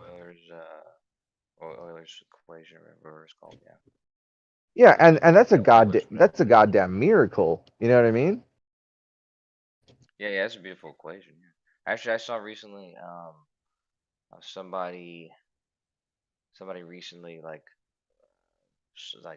they can find any integer of pi by using Euler's. I forget what it's called. Euler's whatever. Or I'm just gonna call it Euler's equation. But yeah. Um. So Yeah, it's pretty so cool. So, in relation to my point before, something I wish I was told as soon as possible is that there is like like a majesty and a miraculous nature and a divine mystery in something as logical and straightforward as like quantities and amounts and mathematics. There's an infinite rabbit hole that we're still exploring. Math isn't just this logical system of representing amounts and quantities and their relationships, but that there's actually a spark of God within it that is unknown and mysterious and incredible and till this day unexplainable. That there's these, I mean, just the world isn't so bland. The world, whenever you take a good hard look into any category, whether it be like biology or physics or arithmetic or geometry or all sorts of things, right? Or music or harmony, there are like the world isn't so settled and understood, and that all these things that we've harnessed and mastered to a functional and practical degree, they're still underlined by pure wonder and magic. And there's certain things that we've discovered that just came out of nowhere, like, oh shit, look at that. Where like there's discoveries still to be made, and there's unknown areas to adventure into. And I would like to have been told some of those times and events where someone, like the person who discovered the Euler's equation or whatever, you know what I mean? When I was in fourth grade math class, I would have loved to hear his life story and like the backdrop of who came before him to lead to this discovery. Where it's like, Euler has like, changed it. or I mean, or even the ether, or all sorts of things. It's I mean, I may be a romantic or whatever you want to call me, but I find everything I find literally everything so fascinating. There's not a single aspect of reality that I don't consider like a goddamn miracle. Like everything is so mind-blowing to me. You know what I mean? Yeah, well, you might appreciate this then. I'm gonna give you 3 for 1, but one of them is more recent. But which what you said about Euler, about like you wish you learned that in school. I just remember this story when Euler was in school. Like it's probably like a myth, but um, it's actually probably true too. But like the teacher asked like a question. What was the question? Oh right, it was like if you add all the numbers up from 1 to 100, um, yeah, well, yeah, all the numbers from 1 to 100. Like asked all the students, like Euler like knew the answer like in like 2 seconds, and he actually wrote the formula for it. But obviously everyone else was like writing like adding them all together, and the teacher didn't even know the trick that he was going to do. But he just basically added Hmm. like the first and last number, and then so they had the first Right. number times they plus the last number, and then times half of the numbers. But Right. yeah, he invented that. But I was just gonna tell you because you said something about coefficients earlier, and do you know what Pascal's triangle is? I might remind me though. Yeah, it's a triangle where it's like you start with one, and then below that you have a one and a one, and then below that you have a one on the outsides, and then the one added, so two in the middle, so you have one, two, one, and you just go down like that. You just keep adding the numbers, and you end up with this massive triangle where it's just like it's kind of like a Fibonacci sequence, but like in with a triangle. And the thing is, the triangle it has so many uses in math. And actually, one of the uses, which I didn't learn this until I was in my math class at some point, but because I've always been fascinated with Pascal's triangle. But so in case you're still wondering what the coefficient is, it's just the number component of a number variable pair. So it's like 3x 3x squared then the coefficient is 3. And the point is though that if you take like any like x plus b or a plus b to the nth power, like let's say to the 15th power, you're gonna end up with this like massive equation, and the coefficients of that are going to be in front of the variables are going to be that row of Pascal's triangle. So it's like if you did like a plus b, or is it a minus b? That's one of the two. I think it's a minus b. So if you do a minus b to the second power, then it's going to be like the 1, 2, 1. Those are going to be the coefficients, and it actually works that way no matter what exponent you put there. I always thought that was a cool trick. Yeah, but you'd be somebody who's interested in Pascal's triangle because you're into that kind of stuff, Fibonacci sequence and that kind of thing.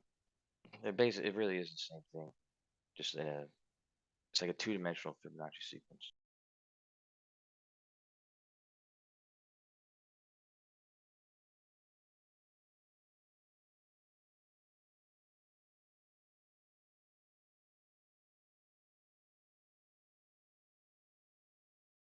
Actually, I wonder who came first, Pascal or Fibonacci.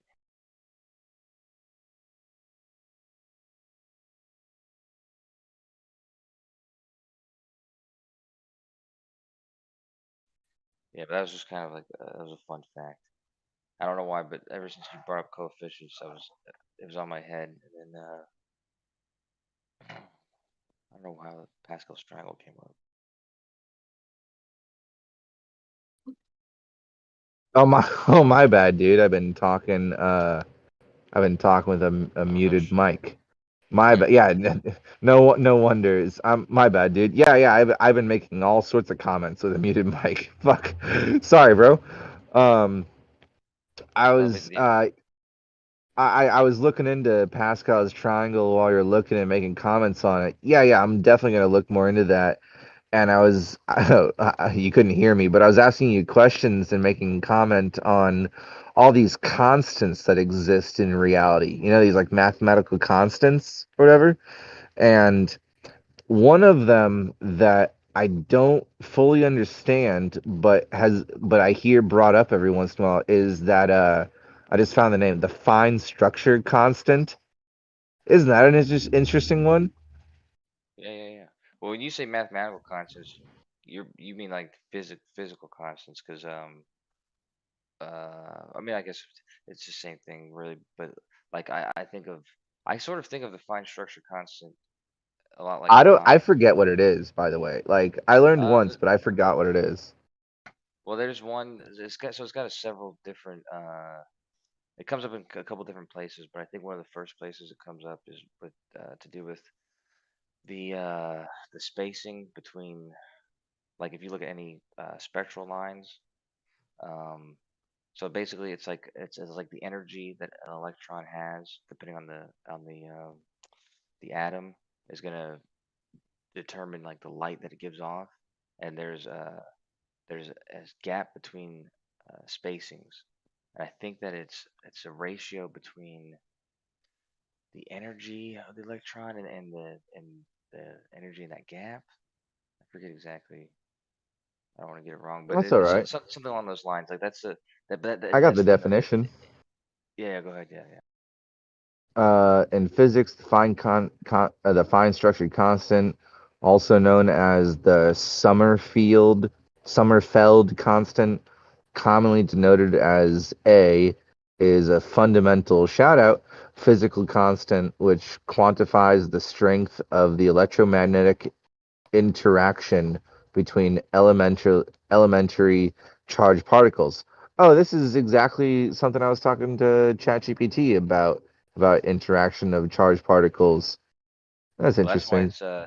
that's why it's fundamental too. Is if you look at the equation for that, like if you look at the equation for the electron and then the light that it gives off. I guess I forget all the variables included, but I think a Newton is in there, and there's a Coulomb. But anyways, if you and then I think there's like an electrical charge. But if you look at like the units and you cancel them all out, there's actually no units left, and so you end up with just that number, just that value, which is kind of weird because it's like a value that it's like a constant that doesn't have a unit. You know what I mean? Oh, weird. Like big G is a constant, but it's obviously has units associated with it. And same thing with all the other constants, but like this is like a constant that doesn't have like a unit associated with it. So it's just a number. It's just kind of this is weird.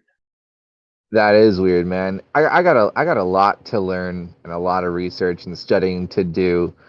But there's one thing I want to bring up real quick.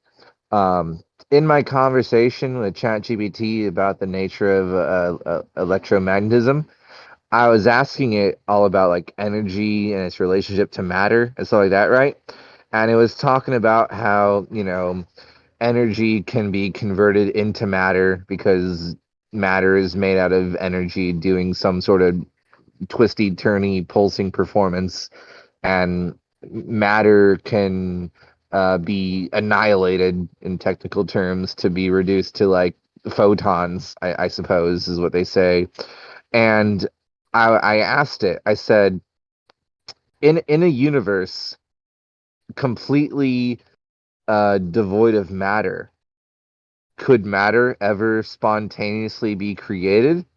And it said, Yeah.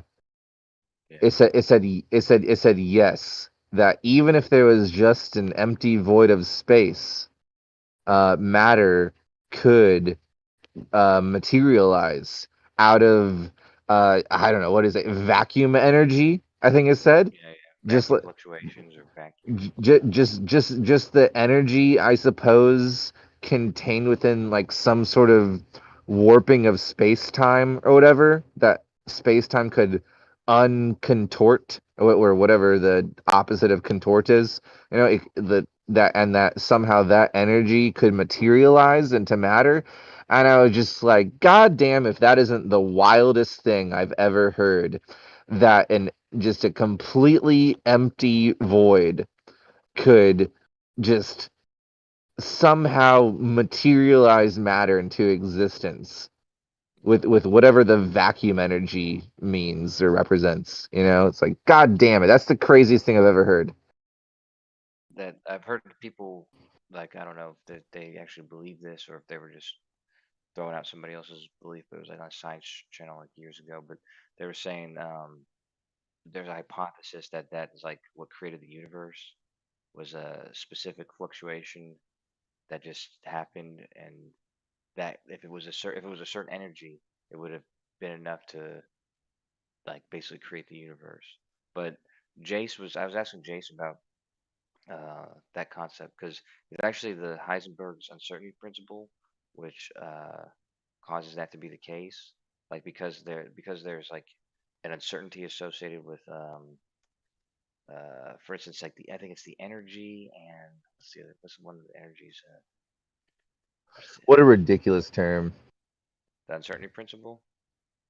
Yeah, like, I mean, I don't understand it to the degree you do, but just Well, as just like there seems to be these terminologies, the further things go towards like quantum physics or whatever, where it stops having like a mathematical ring to the terminology and sort of adopting more like terms to describe like consciousness or states of consciousness, like uncertainty.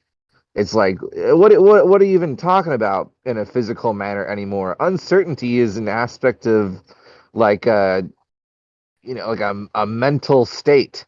You know what I mean? Not a physical state. Uncertainty is a mental state. So, yeah, it's it's crazy, but there's all sorts of them, man. There's all sorts of these like words borrowed from psychology being applied to physics. There's, you know what I mean? even in The more you go, like quarks, this comes from like Finnegan's Wake or whatever. I think a lot of quantum physicists they have a lot of weird names for a lot of the shit.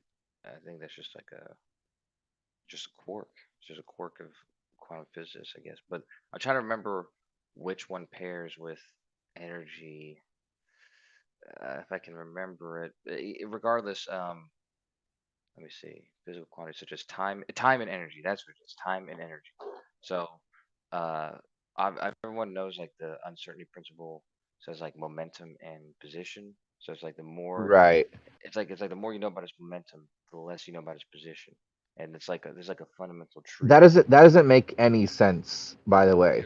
Yeah. That that doesn't make any sense whatsoever at all. No, yeah, Like,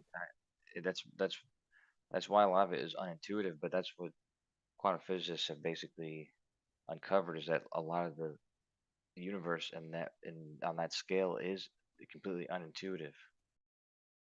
but I mean, I never understood, like, when it comes to this uncertainty principle, is it an ability, is it talking about a person's ability to measure, or actually something about the thing in and of itself?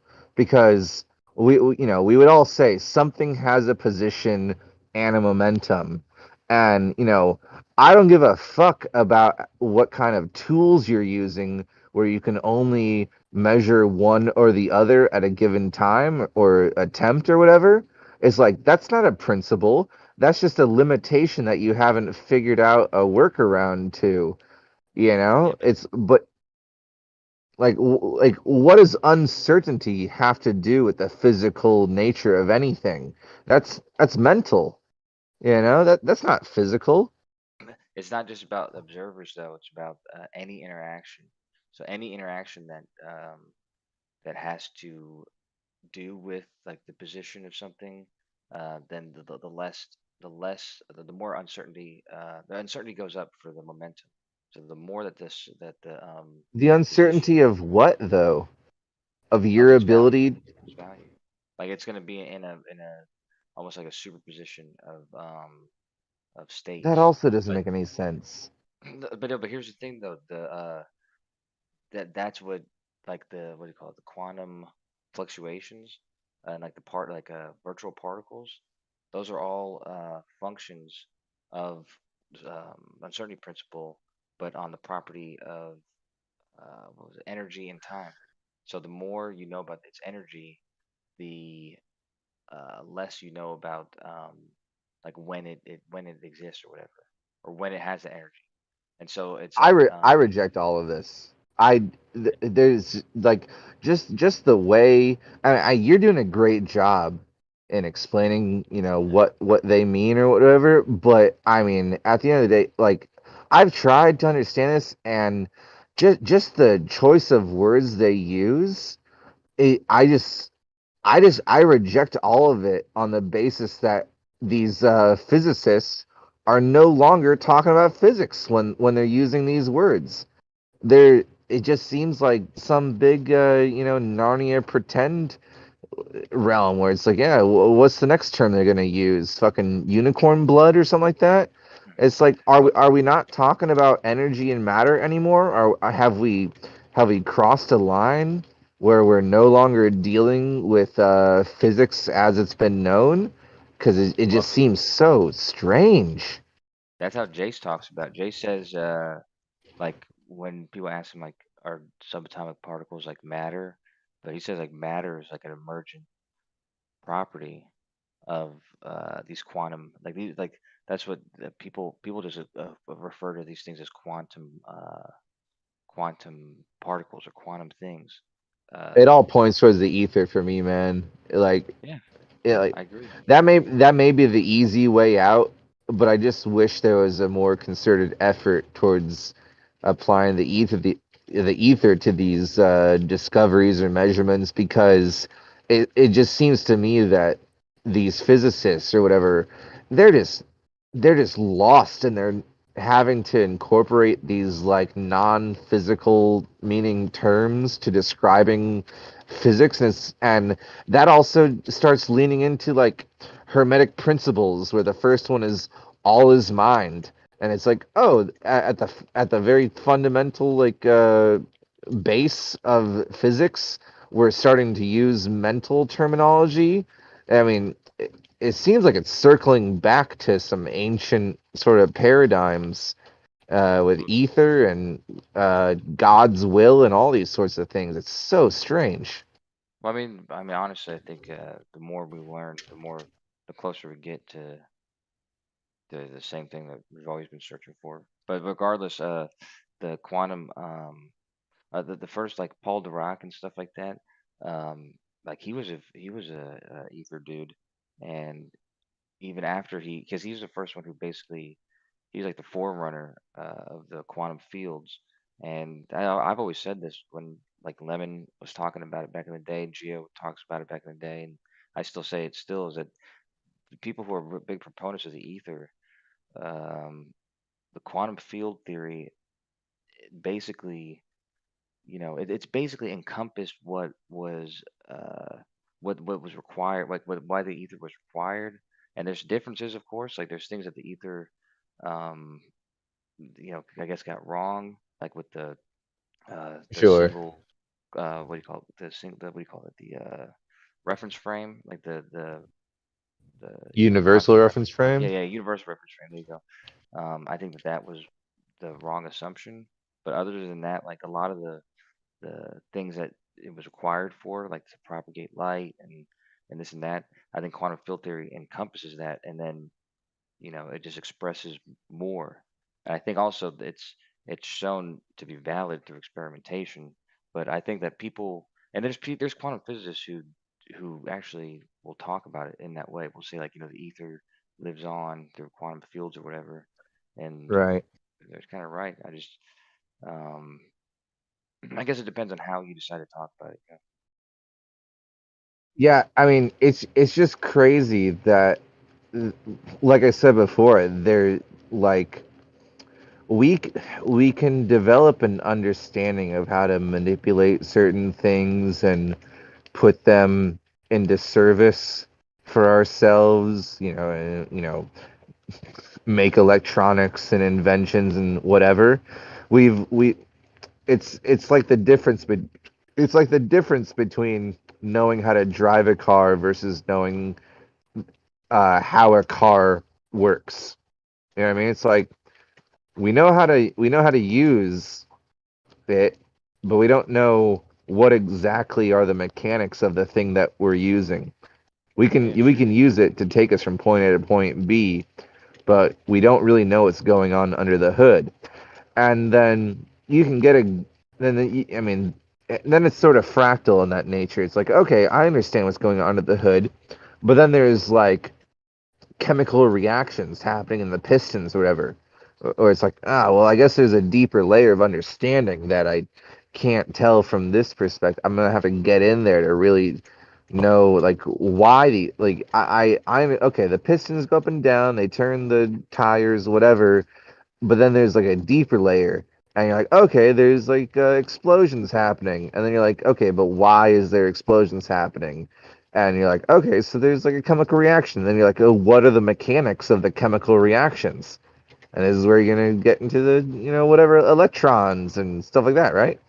And it's like, well, what's going on there? And it's so fractal where everything has like more minute or smaller scale operations going on to Well, to be the cause or whatever or the mechanics of this larger scale operation. And it's like, where does the buck stop, really? Have you You know what I have you mean? heard that expression before about the frontier of science or whatever, the frontier of knowledge? Like they say the the whoever thinks that they know the most, basically, um, they they know that so basically it's like the more you learn, the more you learn that you don't know. I don't know how, I gotta think of the quote exactly, but it's There's like no good basically way the of more putting things it. you learn, the Yeah. more the more things you also don't know. So it's like the closer you get to the truth, actually the more questions um, you gain. So it's kind of like I think Hey, it's kind of full cool though. circle, man. Full circle back to the more you Your bring in, the question, yeah. more you can take out. Yeah, that is actually that's a good answer for that too. Yeah, knowledge. Yeah, you approached that same thing from a different perspective just now, but I I know the struggle you're experiencing right now because everyone always puts it, the more you know, the more you know you don't know, and it's like, or the more you Yes. know, the more you know, the less you don't know, and it's like, fuck you, that's not the best way to put that. You're wrong. That's obviously like a wrong way of putting it, and it's actually very difficult to formulate the way to correctly convey what you're trying to say. If I were to take a jab at it right now, I'd say the more you know, the more you're aware of the things that are out there for you to know in the future, or the more, like, because every answer leads to another question. So the more questions you find answers to, the more questions they lead into or Yeah. result in.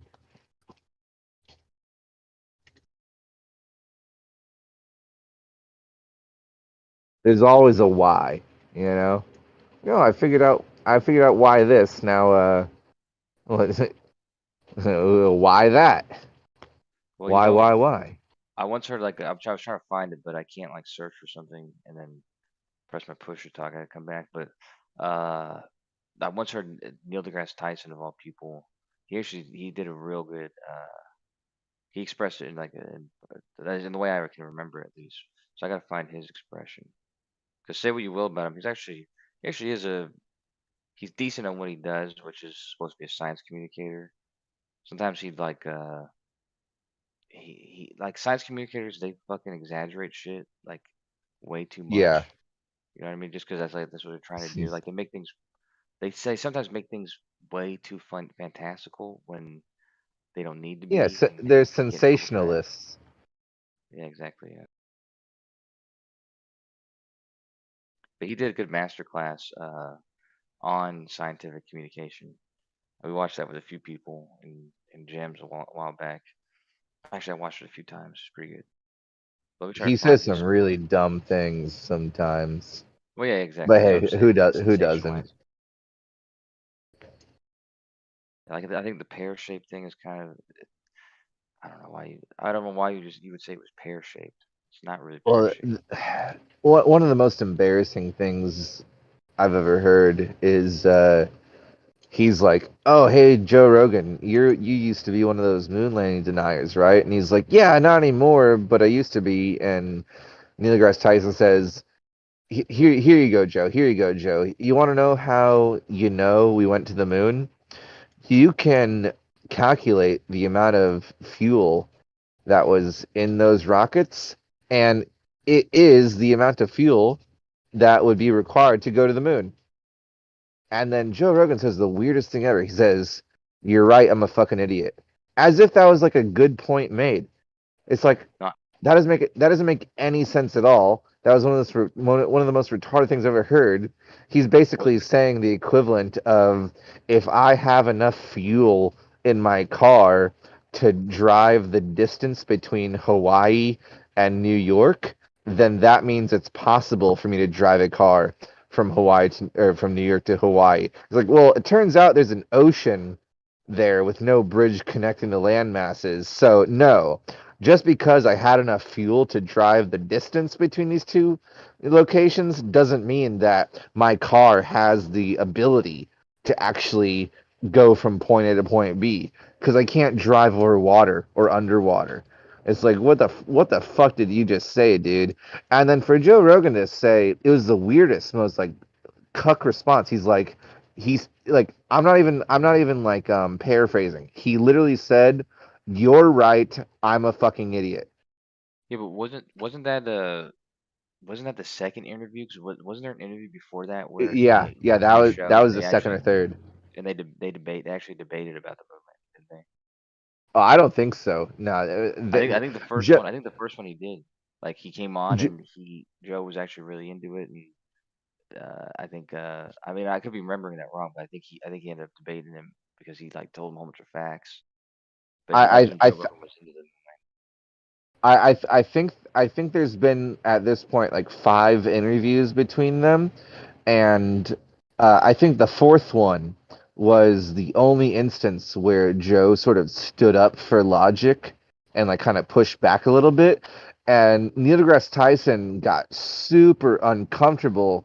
Like for the first 3 interviews, Joe was a total cuck. And then on the fourth one, Neil said something like, or Joe Rogan said something like, "Hey man, you're getting awfully like nervous and defensive for someone who should have the answers to these questions." It was really interesting.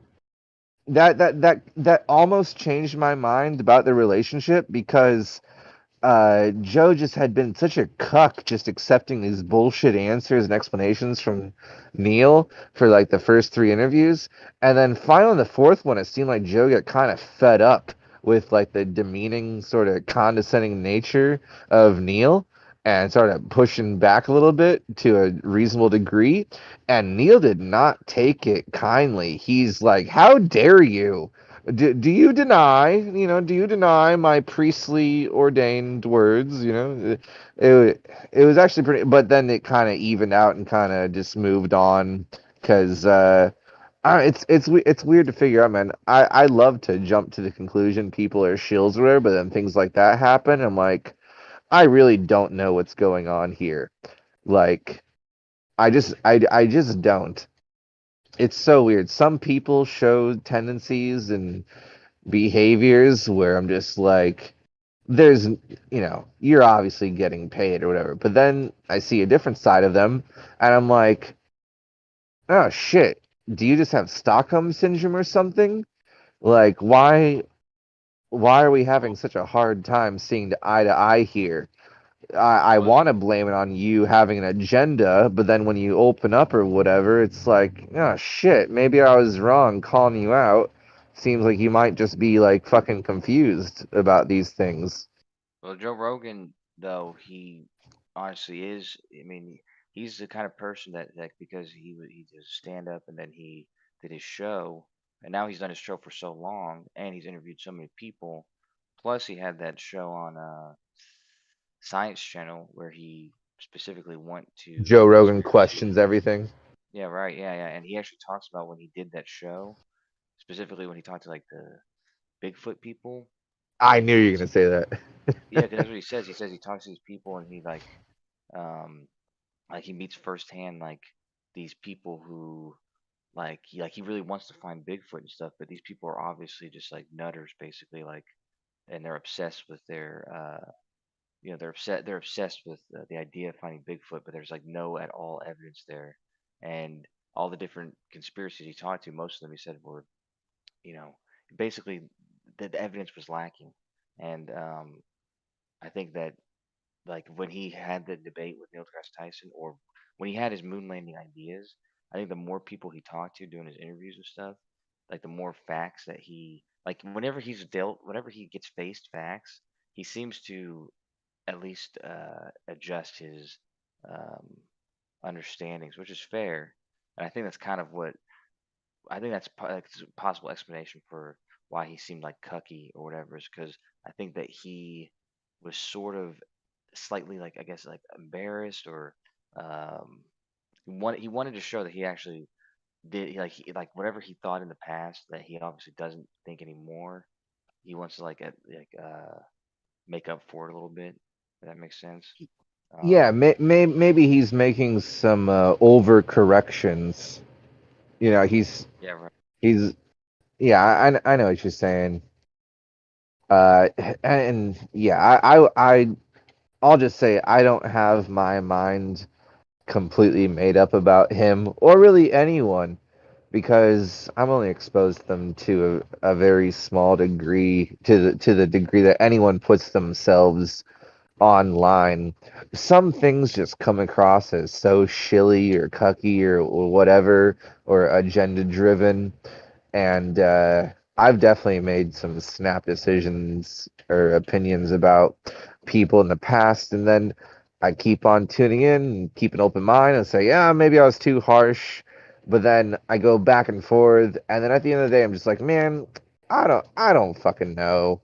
I'd really have to spend a lot of time with someone individually to really form a strong opinion That's where I'm at right now. It's like if I don't spend a lot of time talking to you one on one or whatever, then whatever. It's up in the air. But man, I'm still trying to find this Neil deGrasse Tyson quote, and there's so many that are kind of close to it, but like I just like the way he expressed it. He actually expressed it like the on one about what the topic? frontier, the one that like knowing, like the more you know, the more you Mm-hmm. don't know, whatever. But he expresses it in a. Sometimes he can be poetic in the way he says things. Really fine. Sure, he's a 33-degree Freemason. He should be.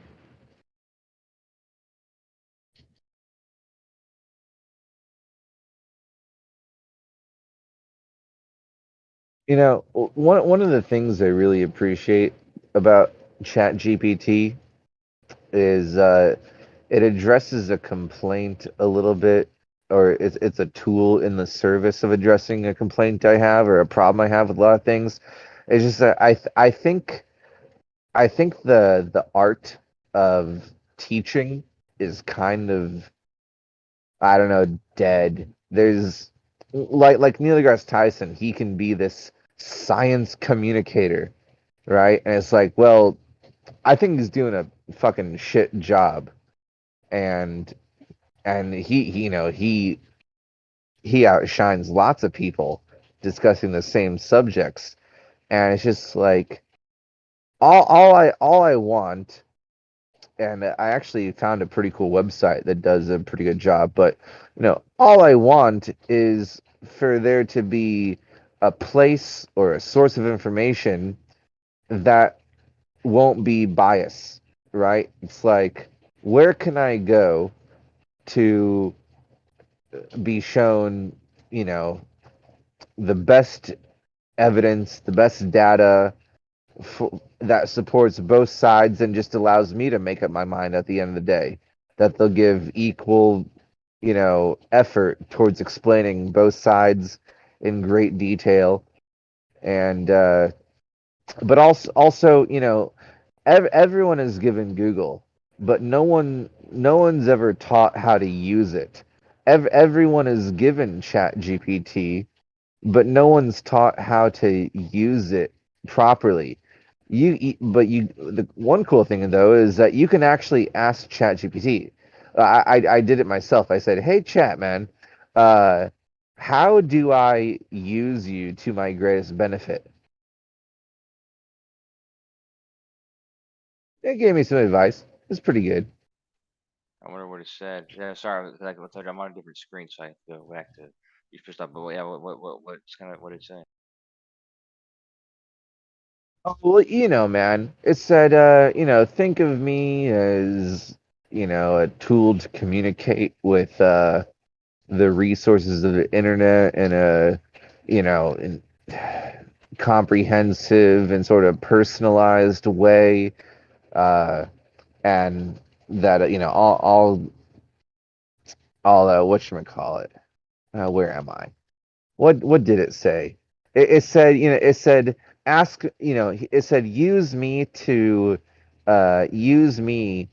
in a way that you can ask for advice or information on anything going on in your life and keeping up with current events, which I thought was weird that it told me I should ask it to provide me with information on what's going on, in the world, because it right on the homepage it says limited knowledge after 2021, which is like, is that going to change in the next couple of months? Like, you've seen that, right? When you start up, it's like limited knowledge after 2021. And it's like, okay, next year is that going to change to saying limited knowledge after 2022, or did the programmers like make some sort of line drawn in the sand where it's like, yeah, after 21, fuck you. We don't program it that way or whatever. I don't know. I find it weird. Like, why hasn't it turned into limited knowledge after 2022 at this point? Why is it still fixated on 2021? And why would it even say that? I'm s- Say it again. So you talk about because it's stopped. Its training is not updated. Like it's updated, like on what people say to it and stuff. But it was trained on the internet up until about 2021. Yeah, I'm just wondering, like, well, it's 2023 now, so in a few months, is that like a little, what do you call it, preface or whatever, or like little, uh, what do you call that? Call, um, what do you call that when you like say, Refresh. sorry, what am I saying here? Um, Give me a sec. You know, is it daylight savings now? Is it about to be 1 o'clock again? Wait, is it spring forward? Did we jump ahead or did that It's happen? it's not quite spring. Oh wait, oh, oh shit! I can't believe I'm asking this. What month is it? It's I March. think maybe Yeah, at yeah. 2 o'clock it turns to 3 o'clock, or is it at 1 o'clock it turns to 2 o'clock? I don't know when Something like that's that. happening, but the equinox is March 21st to 23rd, but it's not necessarily aligned with that.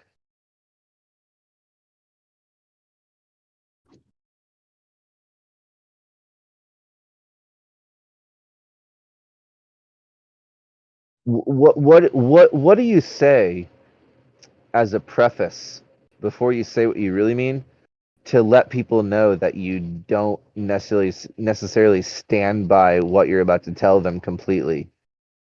I mean, Not a preface. Yeah. Like, Well, there's a like preface, there's a qualifier, there's a term I'm looking for where it's like I would just say you know, preface. God damn it, man. No, there's such a better word that I can't recall right now. I don't even. What do you say? Is it predicate? No, I mean that's along the same lines, totally. Yeah, and thinking about it so hard, I even forgot what I even was trying to say in the first place. You were saying Doesn't about matter. okay, yeah. I mean, I can recall what you were saying. What's Uh, that? now I can't remember. What is it about daylight savings? Not at all.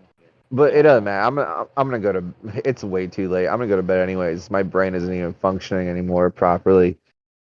I had a long day too, but I can't go to sleep just yet. No, why not? You drink too much coffee.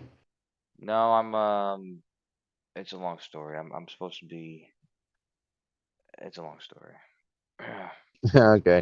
We're No, all moving. sorts Me of. and my girlfriend are moving into a new place. So. Oh, you're gonna need to rest up to do that. I mean, fucking moving. Well, It's no, I like mean, the. I did that. That was what I was doing all day. That's why. But I have to. Basically, I have to have all my stuff out of here before the morning. So Oh, by morning. Ooh, the pressure's on. I'm kind of just procrastinating. Oh, get the fuck off the phone with me, man. You got shit to box up. Yeah, Everything's all load boxed it up for the into the most back of part. the van. It's all boxed up. You think you're gonna have to ask for a little bit of an extension there? No, no, it's a long story though. To be honest with you, uh, yeah, I don't want to get into it. Disclaimer. Boom. That took a while. That fucking took a while. God damn it. That's what I was looking for. What? A disclaimer. Oh, that's okay, okay, yeah, You okay. know, when you're about to tell someone something, but not necessarily for them to like take you wholeheartedly, you're like disclaimer, A little bit of a disclaimer for you. Don't take me Yes. too seriously. I'm just trying to get a point across, but don't think that I'm in full support of what I'm about to explain. Disclaimer. It's like a You specific know, type of preface. yeah, a specific type of preface that means that you don't exactly stand by what you're about to say. Disclaimer. You know, one thing I've been trying to get ChatGPT to do that it hasn't been able to. Like, you know how like on improv shows, like Whose Line Is It Anyways? Yeah. some of the tasks is like they can only speak in like song titles. So I Mm. wanted to give these um in-depth Ooh. answers, but only in Oh. song titles. And Oh. it That's tries to fun. do it, but like it only like I told it, I said explain gravity, and then like it would explain it, but it would also use other words, but like embedded in the explanation were song titles. But I wanted it to Right. only use song titles, so kind of missed the mark. That's exactly the issues I run into as well, where I give it a standard to answer within, or or just align with, and it's like you start out good for the first paragraph, it does it, and then little by little it like loosens up and starts like abandoning the script or the prompt or whatever, and it's like, no, I want the entire damn thing to be just song titles. Don't stray from that, you know. Stay on point here. Well, I think that might be a better like that's an example of where it might be better for me to try that with OpenAI's Playground because then I can give it examples first.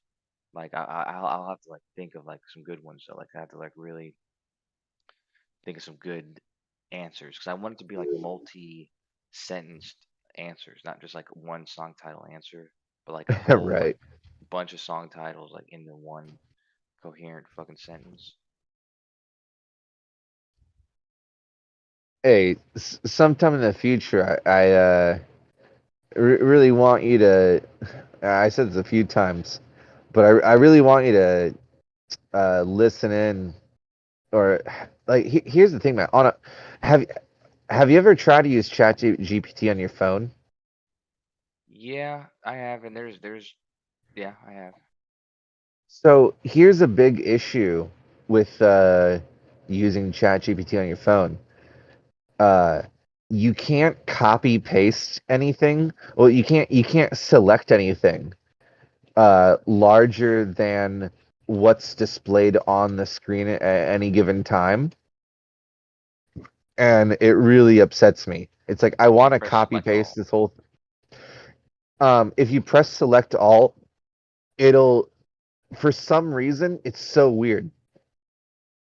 It'll select like the URL bar of the website and like the text of the page at the bottom that says like this is Chat GPT version 3 hosted by this, like, and it just has a malfunctioning select all function, and it's it's so strange. I like no other website does this. It's just this. It's only this website that behaves this way when I try to like copy paste or select things to copy paste, and what I end up having to do is having a certain amount of words displayed on screen at any given time. Select all of that and copy that, and then scroll down to the bottom where what I just selected goes, off the, scroll down so it like goes past the top of the screen and introduces a whole new like sort of like scrolled page worth of words. And so I can only copy paste a ChatGPT conversation about 500 words at a time or less. Not a lot though. But do you have an iPhone or Android? Android, I could probably do it on my There's computer without any issue, but just what it's retarded how it works on my phone, my internet browser, my Android. well, I saw that there's a way that you can embed it in like a Messenger for iPhone. It's like goes right into their Messenger, but for Android, I think there's something on WhatsApp. Um, and you can just basically get it um like basically embedded into that. I've never used it before, but I've seen that. And then also there's I don't know if you have the the paid version. I don't. I No. don't have the paid version, but I know that the API is available for ChatGPT now. Um, so there's ways to like build it into um, systems and shit like that. So I'm actually gonna look into that right now. I'm gonna see if that's available to me because I don't want to pay $20 a month just to get. I don't know what the benefit is.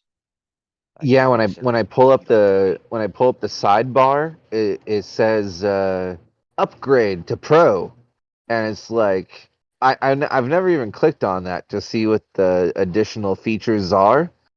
Because first of all, fuck you. I'm not giving you money to upgrade to pro.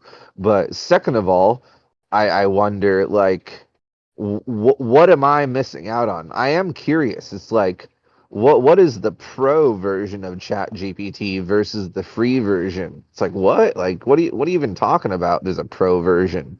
What more could it offer me? well, like Mid Journey has a pro version, which is the only way you can Sure. use it really.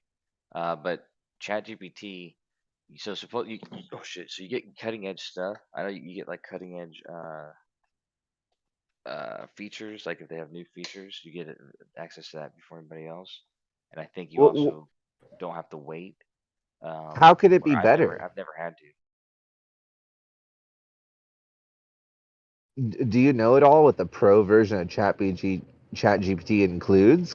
Because I can't even imagine what could be different. Well, like I said, I have a developers. I don't know if it's available to everybody who has OpenAI, but I do have like a, because I've had it since like I've had it for a long time. So I don't know if it's like the regular kind or if it's like a special developers kind. But like I have this thing where I have to have my bank account uh hooked up with OpenAI because they charge me for every fucking thing that I use on Oh, like because I use weird. their APIs and I use this shit. But it's like fractions of a penny for every use. So I end up paying like 6 cents a month or something. But like their API is available for ChatGPT and for Whisper, which is their voice to text model. So Oh, that sounds like fun. That'd be yeah, a that's good why feature. yeah, especially combining those together and putting it like in a bot in Discord, like people could talk directly Yeah. to it and it can I asked respond. it that. I asked it that, and it said cannot do. I said, hey, ChatGPT, is there any way we could communicate verbally to each other? And it's like, you can go into your accessibility settings on your internet browser and see if you can click on words one at a time to have them spoken out loud to you. And my phone does have that function. I think most modern phones do in their accessibility settings for like I don't know, blind people or whatever, right? Where like the page or whatever's on screen can be like read aloud to you, whatever. But no, I was like, God damn, it'd be so much more accessible, I guess. Is like, man, I would love to have, instead of just having to read everything it says to me in response, to be able to hear its response, spoken out loud by a computer voice. Because man, I'd probably spend a lot more time using it if I could just say what I want to it and it would just respond verbally back to me. Maybe that's something that's included in the pro version. I would hope so, anyways. But hey, man, Yes, um, you go to I bed. I really fucking I'm way up past my bedtime. It's ridiculous, actually. Yeah. It might actually have been daylight savings today. I don't even know. But I hope so. Man, it was not. I'll be here tomorrow. We'll talk soon. yeah. But Get some I sleep gotta in. get the frick out of here, dude. Yes. Yeah. I'll be here All tomorrow right, too. peace out.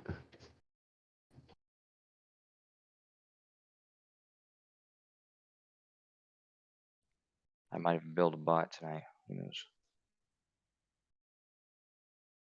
I don't think, Gio, I don't think you would trust one of my bots in here.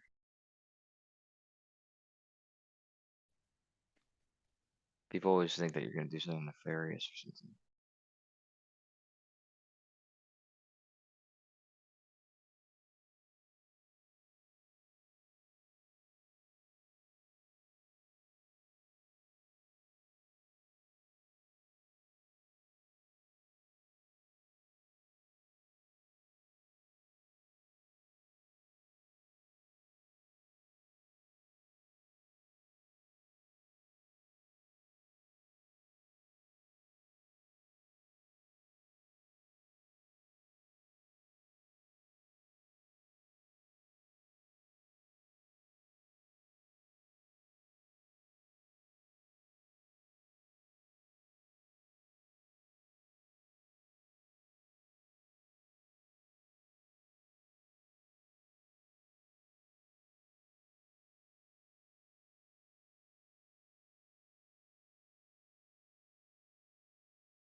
Hello.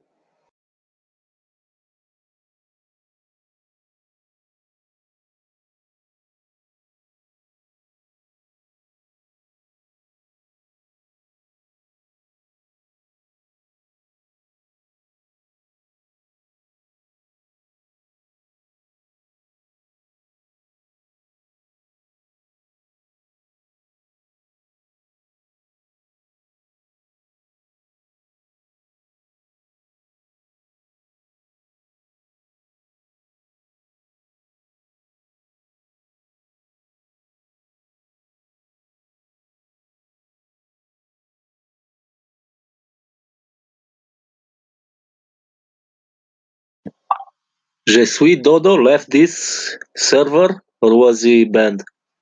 Anyone knows?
What's up, SE?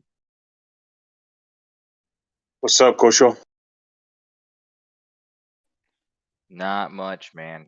I was actually feeling pretty bad yesterday when you told me that news about the galaxies, and it tore me up, and haven't It been should able to. have. Yeah, well, it did a number on me. But however, I'm in a good mood today because I was typing it in the chat, but you know what? I'm just gonna say because Gio can hopefully hear me. Uh, Jeremy had turned me on to this guy Monk. He's the guy who did the documentary called The Code, where he goes over to pyramids and all these other ancient structures. It shows the math, and it's pretty compelling. And I think Jeremy, I have to go over something with Jeremy about it, but maybe we could do like a little presentation, like a 10-minute presentation, where we cover this guy Monk and all his findings. Can you Where post a video? I think I'll I know post. who he's talking about, but I'm not sure. Yeah, I'll post. Actually, I've only found a 2-hour version, but I know Jeremy said there's a 5-hour version, so I'll find his. Um, yeah, I don't want to spoil anything because I kind of saving it for Jeremy, but I'll post it. Hold on. He probably can't hear what you're saying. He has shit reception, anyways.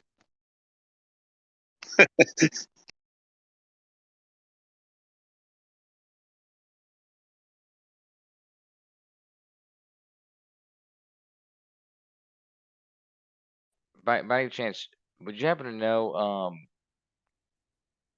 Geo or maybe anybody is this server uh like forced push to talk now? Because for some reason, ever since I anytime I try to talk on this phone specifically, maybe it's just this phone, but it won't let me talk unless I'm using push to talk. I don't know why it's happening.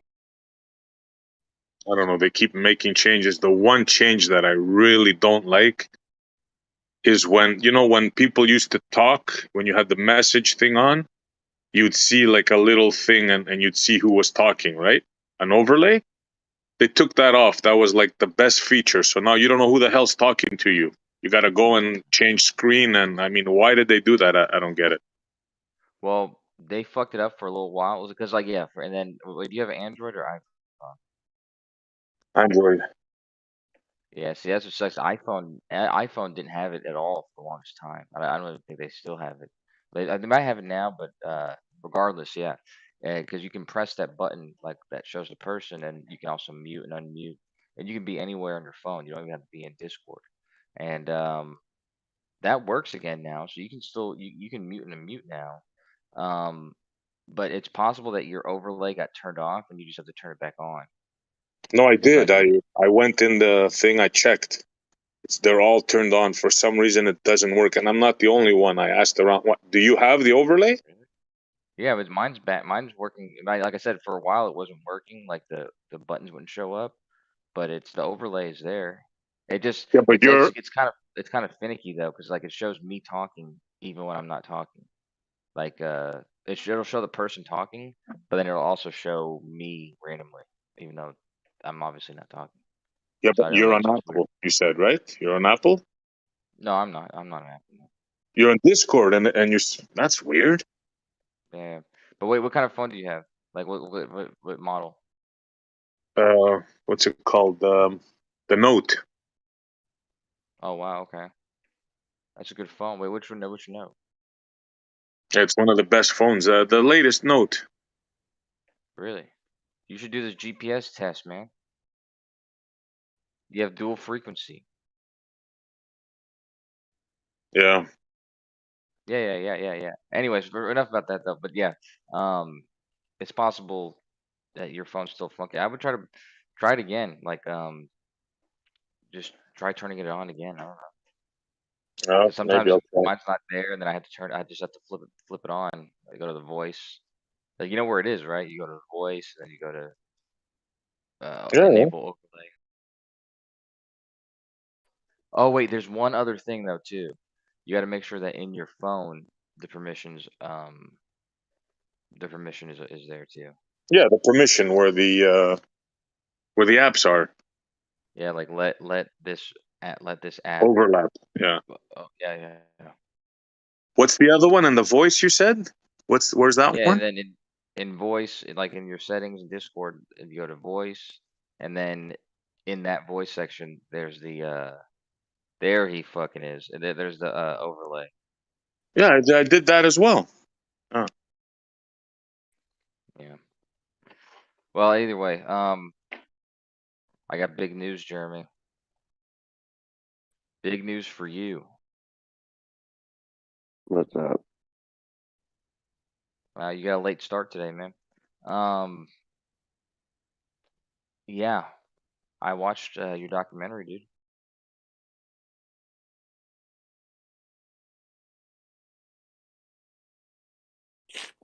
All right, He said then he what? proved you wrong. He has news to like destroy you today. I didn't say that. What are you doing, SC? First of all, I didn't say that. I did not say that. I specifically didn't spoil it because I'm saving it for him. But actually, I was kind of joking. I was not impressed by this guy, Monk. Actually, I don't want to break your heart, dude. I feel like that's what I was worried about. I was worried about coming in here and breaking your heart about this guy. But it turns out he's like one of the biggest idiots in the world, dude.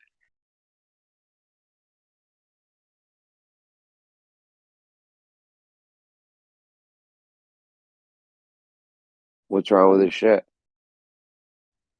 It's a good question, man. Um, first of all, have you ever seen what's the guy's name? Give me a second. Hold on.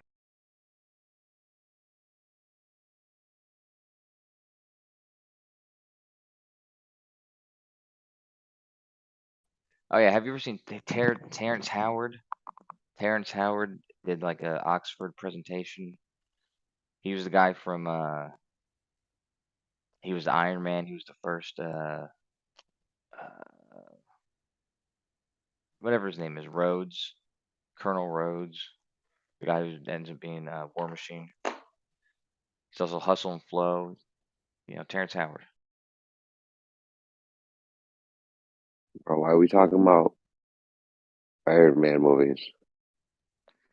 Because I'm asking you if you know who Terrence Howard is and if you've seen his presentation at Oxford. Dude, what about the video? Get on with it, Kosho. You're making me fall asleep, bro. What do you got? All right. Well, first of all, you'd have to know about this monk guy. Maybe Jeremy, maybe you can post the video for SC, the 5-hour one.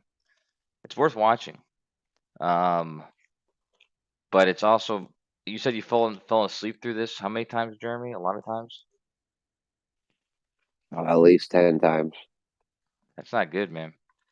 I would think that there was some severe. Anyways, so this guy, this monk guy, he's either like a liar, but I don't think he's a liar. Because when he started the video, he's like smoking that pipe. He turns around like, oh, like, you know, crazy. I think that he's actually just pretty dumb. But he says some of the dumbest things I've ever seen, except for Terrence Howard. Terrence Howard said some crazier stuff. But this guy has a fundamental misunderstanding of most things, So believe let's it or hear it. not. What did you find? What you got? Okay, where do we start, dude? Because like I said, he goes over the pyramids and stuff.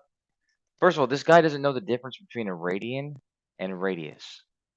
Okay, so when he does equations, when he does equations for like the um what is it, Stonehenge and shit like that, he he thinks that there's a constant for the volume of a sphere and the area of a circle. Like you know how the area of a circle is pi r squared.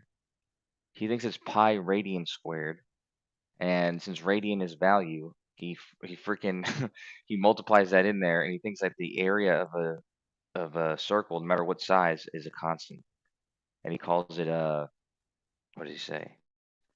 I forget the number, but he calls them square degrees. It's just everything he says is crazy, man. I can't believe that you. What is it? What is it about this guy that impressed you, dude?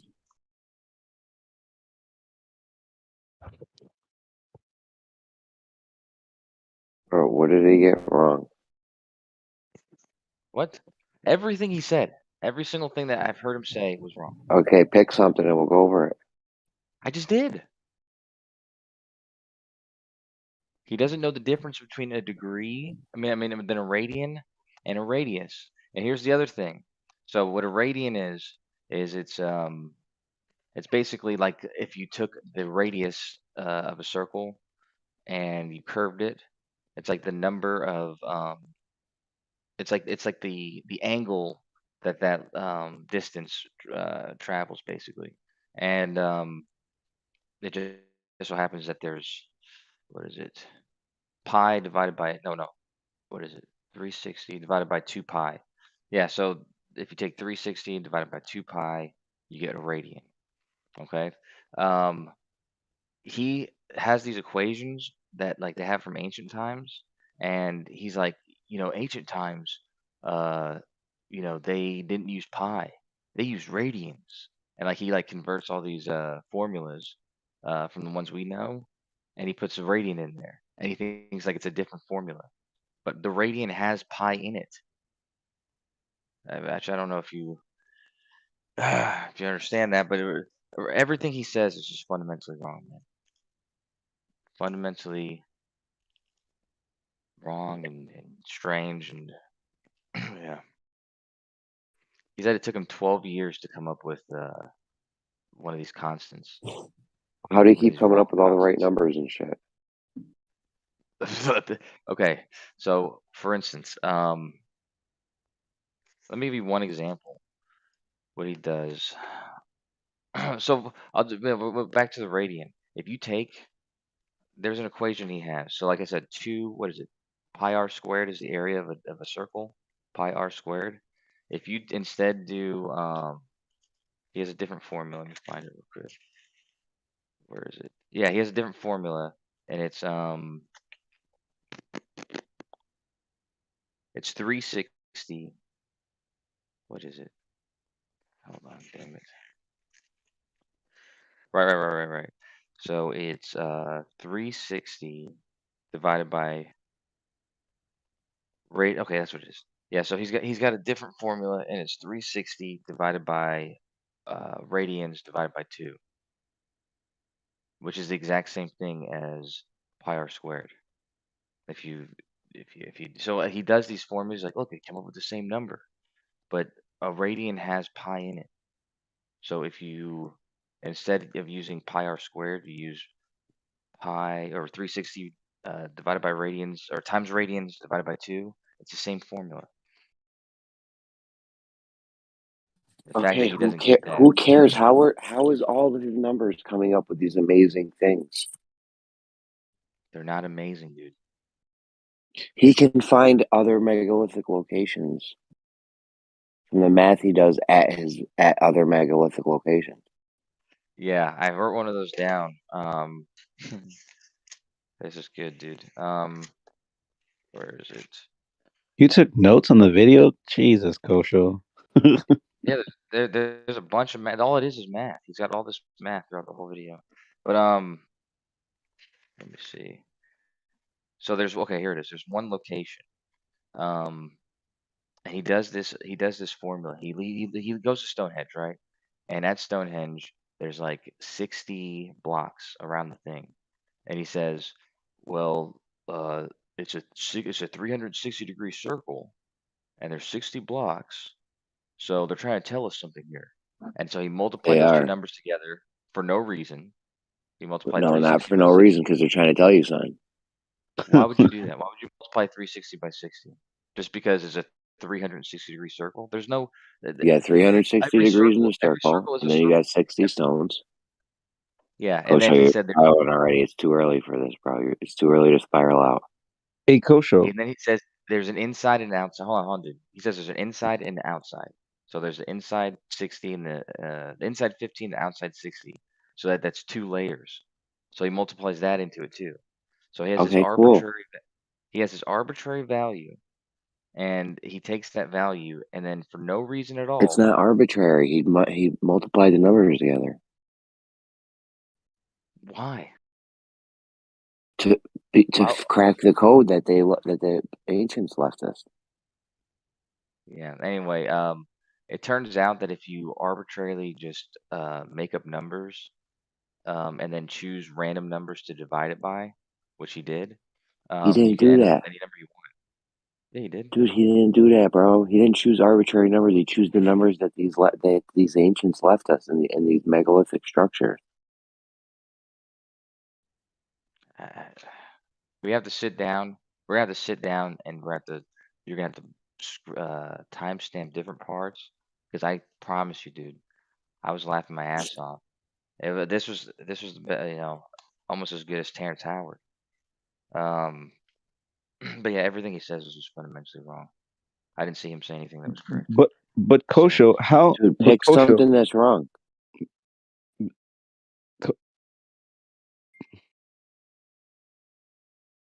Pick I one mean, I thing already that's named like wrong. 5 things. I named 5 things a second ago, dude. But go ahead. I just somebody else says.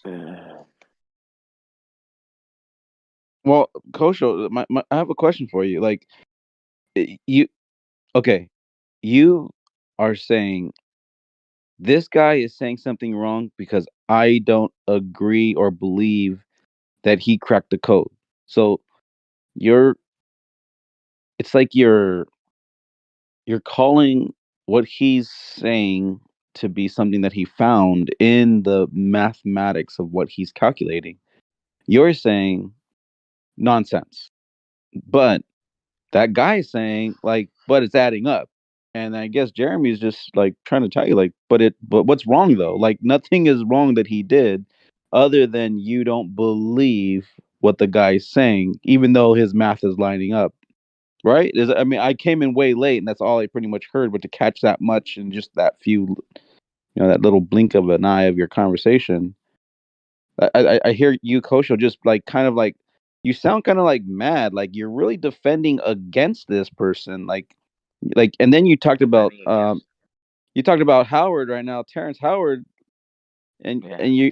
you're mocking him and laughing at him, but you don't think that some of the stuff he says is like pretty on point and pretty like actually really good. Like that's he's thinking Terrence outside the Howard. box. Yeah, Terrence he's Howard. thinking outside the box. Yeah, that's right. I don't know. Is that a good thing? Thinking outside the box?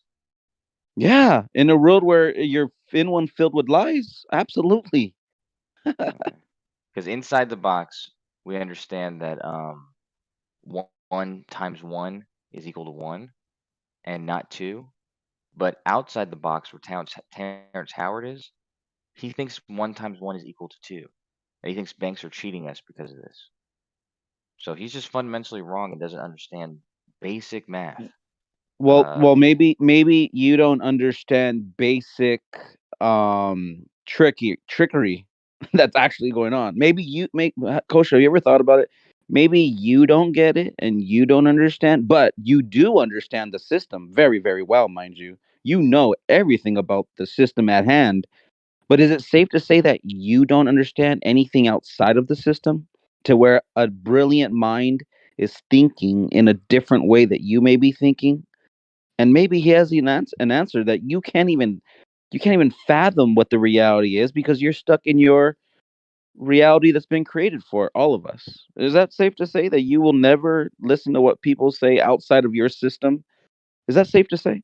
I want to say yeah. That's very dangerous to say. It's absolutely not safe to say that. But I I'll agree say that it's you're safe to right. say that you will not. It's not safe to say. I no, Okay. I happen to I hear people all the time. I was actually open to this guy, dude. When I first saw this guy smoke that pipe at the beginning of the video, stuff he's talking about, I'm into that kind of stuff. But I look at things with a keen eye, and I try to make sure that the person who's giving me information at least knows what they're talking about. And if the thing that he's displaying uh, shows that he fundamentally doesn't understand like basics in geometry or numbers even, like he thinks 15 can be a constant. I mean, it can be a rational number for some reason. Um, Yeah, so So so yeah, he just doesn't so understand you're a shit. Nate. So you're a naysayer because he doesn't understand what you understand. Now imagine this, Kosho, you being the mind that you are in the position you are. Imagine if the people 700 years ago thought the same way you did and said, "Oh man, these people they're crazy. They don't know what they're talking about." We know what's going on. We know what is. We understand this because 2000 years ago we were given geometry. Do you think we'll have quantum physics if it wasn't for people with a different mind state that can say, "Hey, there's something else here, guys."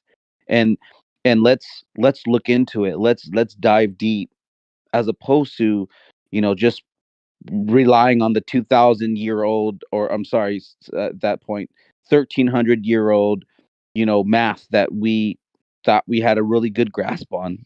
But as time goes on, Kosho, we are getting further and further down the line to where the Almost there. system's growing. Yeah, you jumped around in the years a lot, man. Yeah, I said 400, because I it said was 700 years ago, 1300, and then I said 2000. 2000 years ago, but I Yeah, meant I meant I meant 1300 years ago. That's why. It's okay, very well, you simple. jumped around 4 different times, but doesn't matter. Yeah, so I value people who think differently, people who look at situations, in a different from a different angle than the normal or the way that most people do.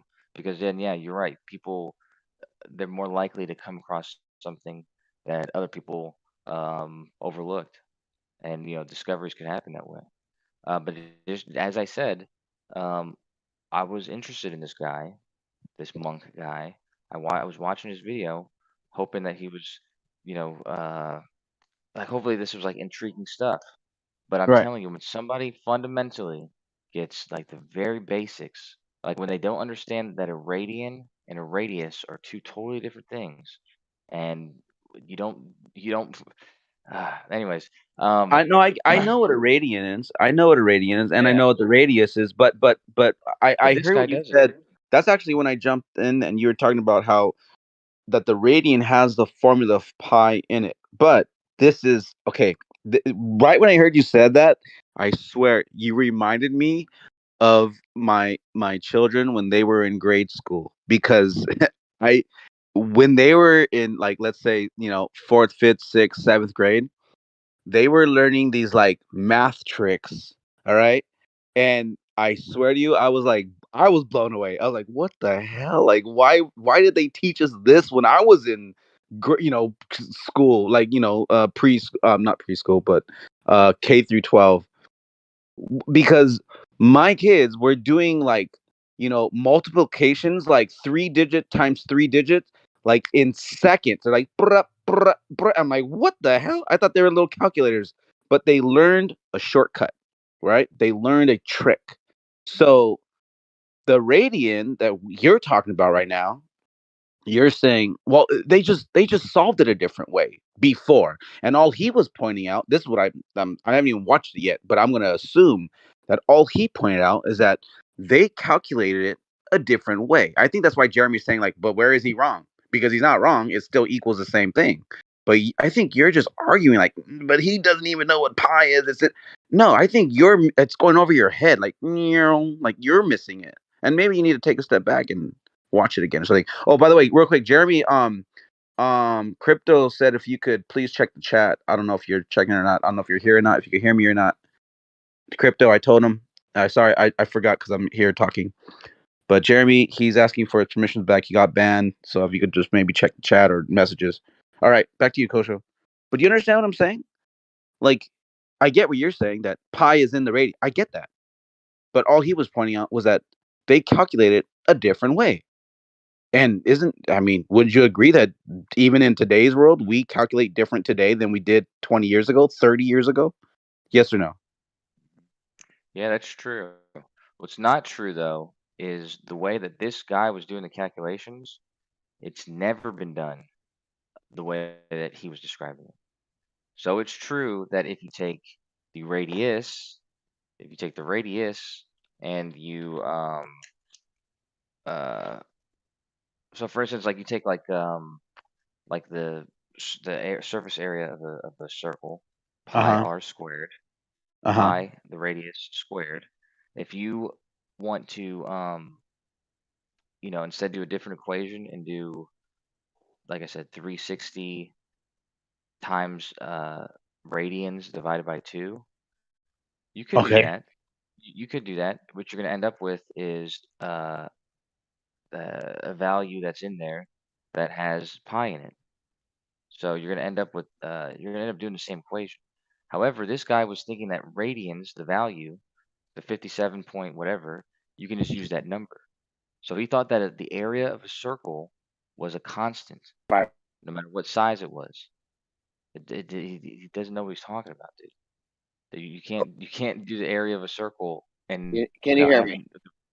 I yeah, can hear you can now. Hold on, Kosho. Crypto, I gave you the roles. You can come in here and talk, so I don't know what's going on, but dude, Kosho, forget if he knew what pi was, okay, or if he knew how big his dick was. It's not important. Go over the formulas he's doing to find out what this stuff is.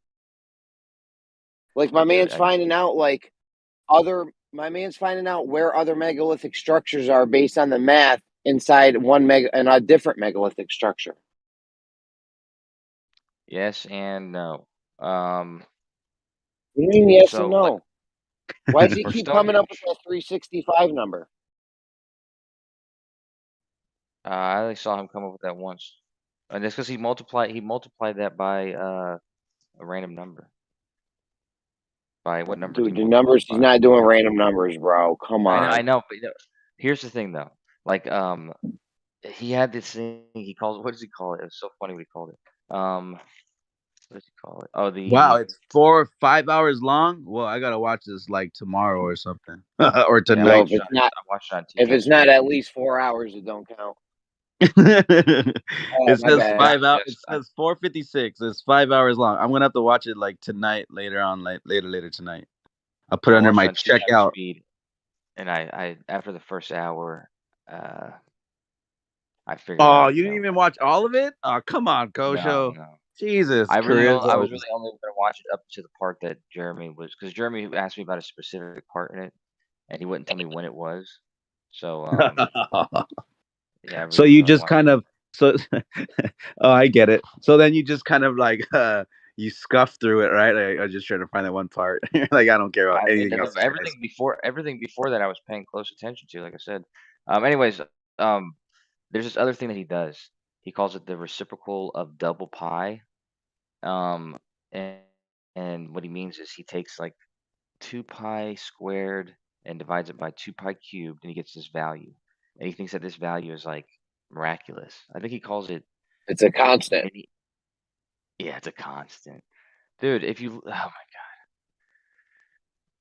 god. If you divide Can we pi, just go over the first fucking number? Can we just go over the first calculation he makes, please? Just do the first one. You're skipping all over the place. You're scattergunning. You're acting like a hardcore anti-flat earther right now with this. well, anti-flat. Listen, I have a lot of notes. Okay, I'm not anti. That's like anti-fla. But no, I'm not anti-fla.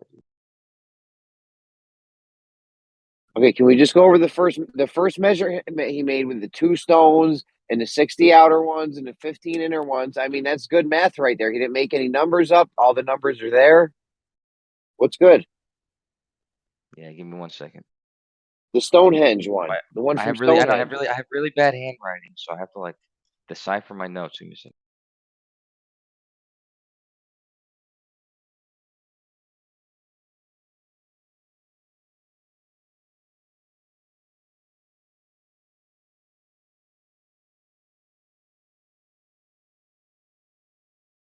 Gotta go the notes.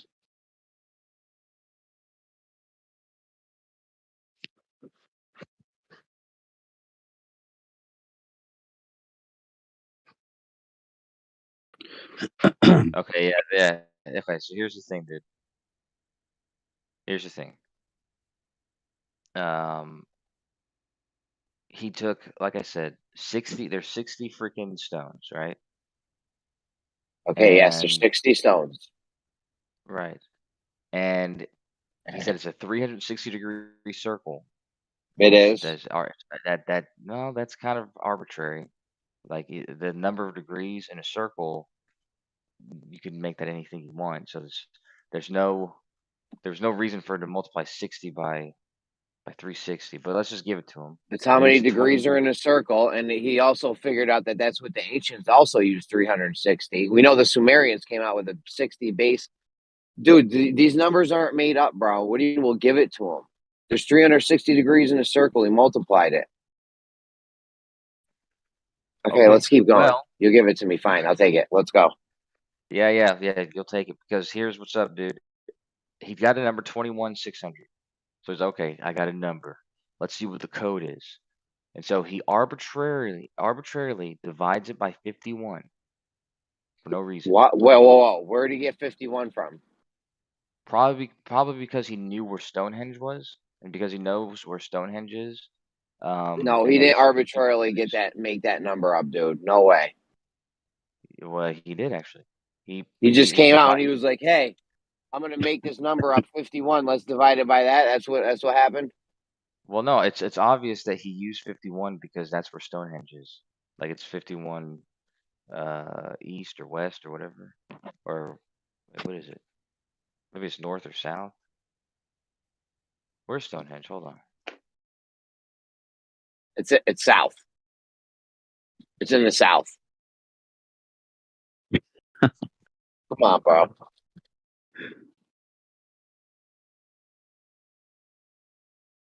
I don't think you're even qualified to be handling this going over this paper. I'm not sure. Where do you get the number 51 from? Okay, for some reason he decided to randomly use its latitude. He wanted to describe its latitude. So since this is Okay, use its latitude. Perfect. Yeah, I guess. How? Okay, anyways. What do you mean you get? What do you mean you guess? Why? What's wrong with using the latitude? That's another real number he didn't make up. He's Okay. using the actual location of it to find the location of it. Okay. Oh, he sounds like a Regardless- baller. Yeah, regardless, He is a baller. He divides 2160, 21,600, divides that by 51, just to see what happens, and he gets a value, like 4,000 something, and he divides maybe like 400 and something, and he divides that by 10 for some reason. Again, there's no, so basically he knows where Stonehenge is. Yeah, I need 5 minutes, bro. I need 5 minutes. All right. I'm gonna need like 20 minutes. We'll go over this. I'm gonna have hours later though. Just give me a little bit. I'm gonna be in the bath, dude. I'm taking a bath in a minute. Kosho, you sounded like a flat earther talking to a baller right now, saying, "Okay, man, you're gonna use the globe to prove the globe." He's using That's what he did. Yeah. The measurement. So the measurement this guy did just finish up. I know Jeremy's not here, but all he did was he took the actual location of Stonehenge. It's like 51 degrees, 10 minutes, 42 arc seconds, and he took the number he got, divided it by 51, and then took the next number that he ended up with and divided that by 10 arc minutes, and then the number he had left, he claims that's the arc seconds of Stonehenge, which it's not exactly. It's a little bit off, but you have a lot of leeway. Like there's in 60 arc seconds is a nautical mile. So yeah, I mean, I don't know. You could do this with any location on Earth. You know what I'm saying? Like you can do this with any location. I can do it right now. Pick any location on Earth. I'll do some random math and then divide it by the coordinates of that location, and it's going to end up, expressing that location. It's a meaningless thing to do.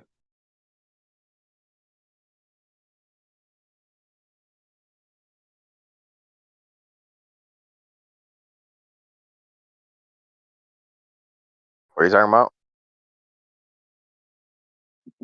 There's this guy that I don't know, is it Chris Monk or Carl Monk or something? He does like ancient sites and like the math behind it and stuff. Like there's some dudes who actually come up with like cool shit, but this guy he's all over the place. He doesn't really understand geometry. Yeah, shit's overrated, bro.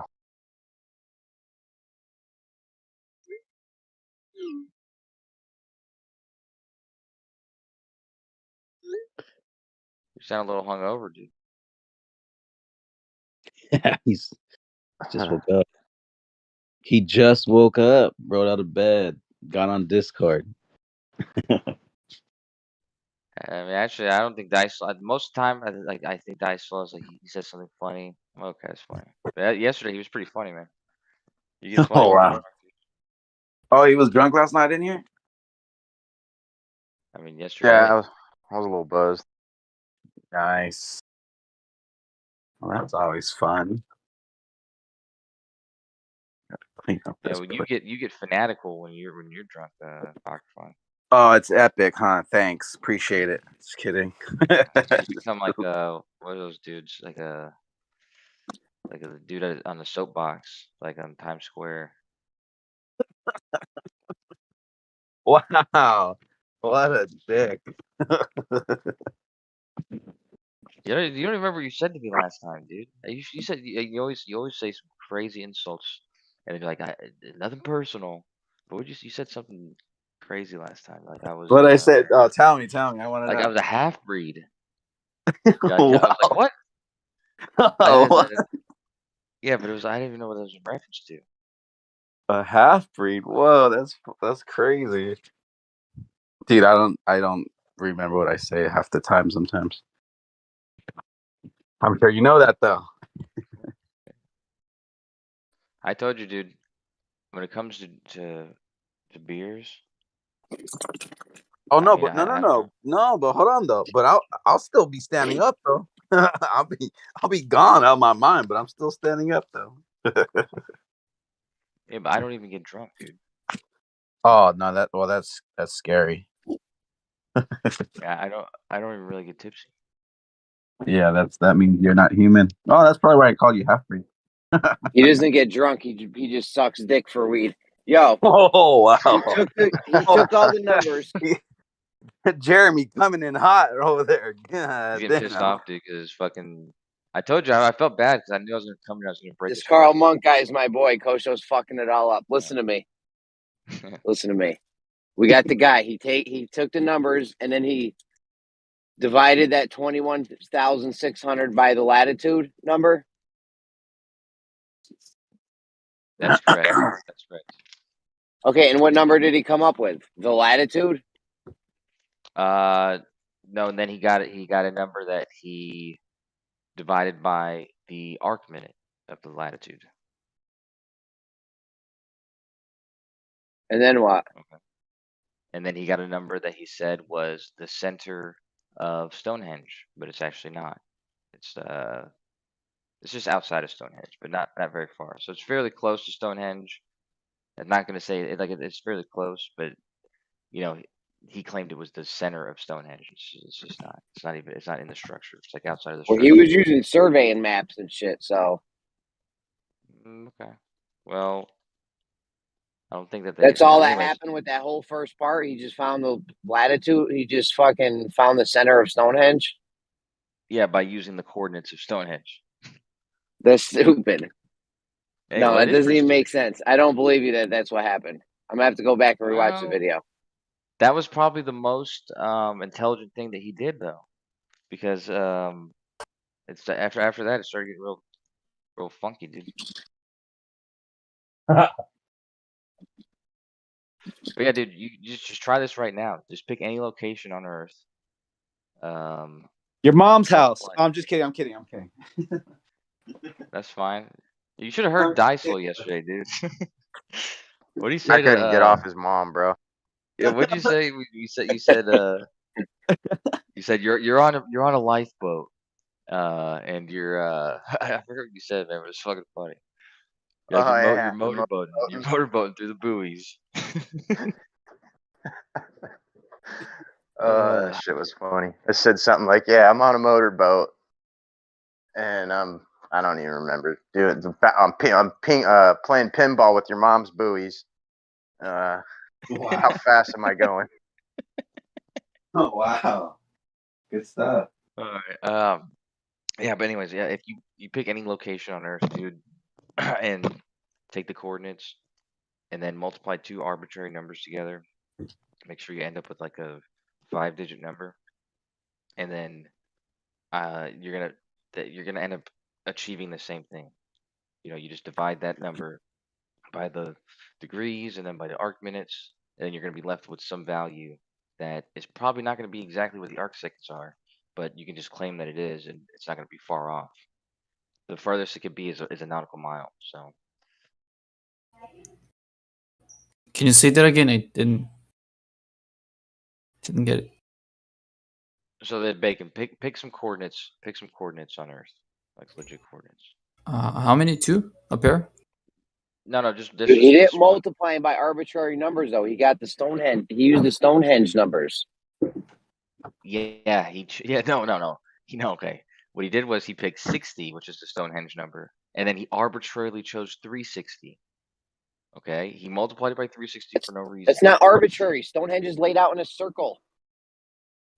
Why would you do what reason would you multiply 60 by 360 unless unless it happens to make this thing work, right? Like he could have picked anything. He could have picked like he used. Listen, I'm in a bad spot right now. I might be lagging. Well, he picked the number 2 to multiply it against it later, just because there was 2 sets of circles. It was like, yeah, we're just gonna use 2 because there's an inside circle and outside circle. He's just choosing Yeah, numbers there's that two giant circle stones too. Yeah. Well, if like I said, I literally can do that. I'm gonna do it right now just to prove it to you, dude. Hold on.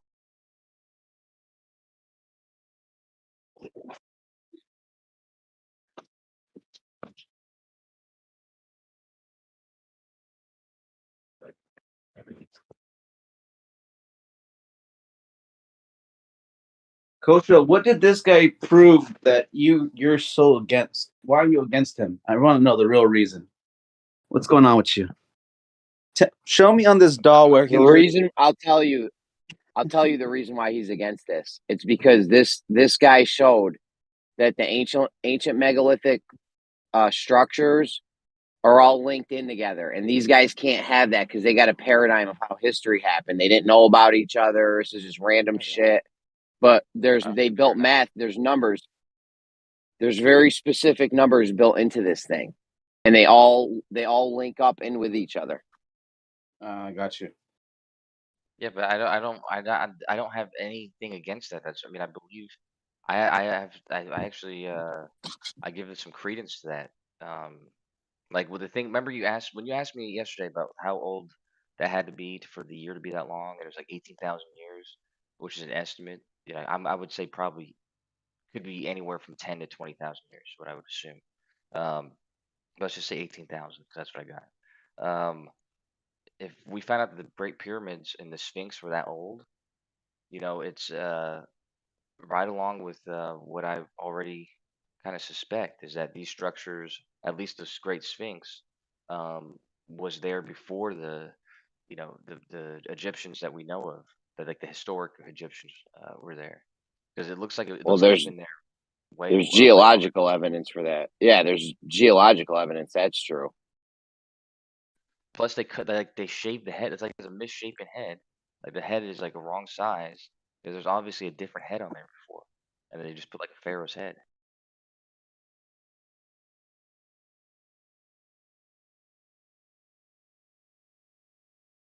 Against this guy, I just think he's fundamentally wrong. I didn't watch 5 hours of him. I watched 45 minutes on double speed, and I think that's worthy of criticism. Yeah. I mean, I paid enough attention to him to be able to tell you he's full of shit. He doesn't know what he's talking about. No, you think he's adding up arbitrary numbers because he did because there's a Stonehenge is in a circle and he did 360 degrees and there's 2 sets of stones. You thought that number was arbitrary. You thought the 15 was arbitrary. The 60 was these numbers aren't arbitrary. They're there.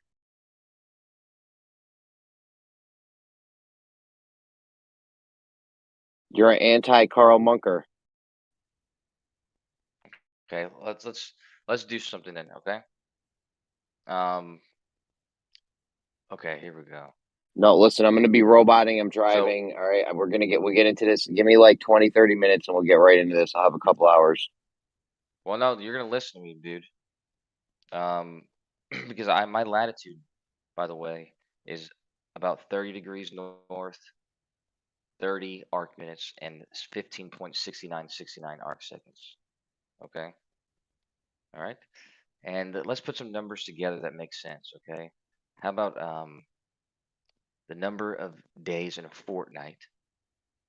Okay. Why, dude? That's an arbitrary number. No, it's not arbitrary. What are you talking about? Yes, it is. You just made. I'll That's tell an you why. arbitrary number, No, it's not. I was playing Fortnite last night. dude. Dude, So come on, bro. What? I was What the also watching fuck? that movie 127 hours. Fortnite, 127 hours.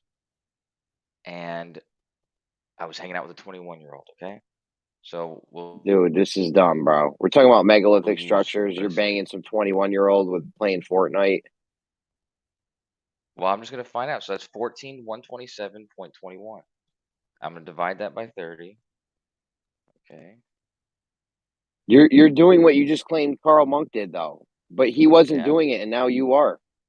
I'm gonna divide that by 30. And what do you know? It's exactly my arc seconds. What do you know?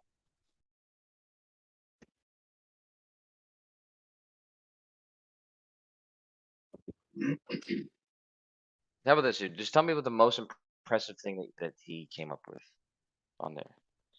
The thing that impressed you the most. Because everything I saw was complete shit. Just give me 30 minutes, 20, 30 minutes. Okay. You said 5 minutes before, and then it became 20, and then it's 30. And what it really sounds like is you're just running away. That's okay. I'm not running We're all away. I'm fucking running sucks. I'm running to Target and Walmart to get groceries and supplies for my household, and I'll be done in a little bit. Why would you go to both?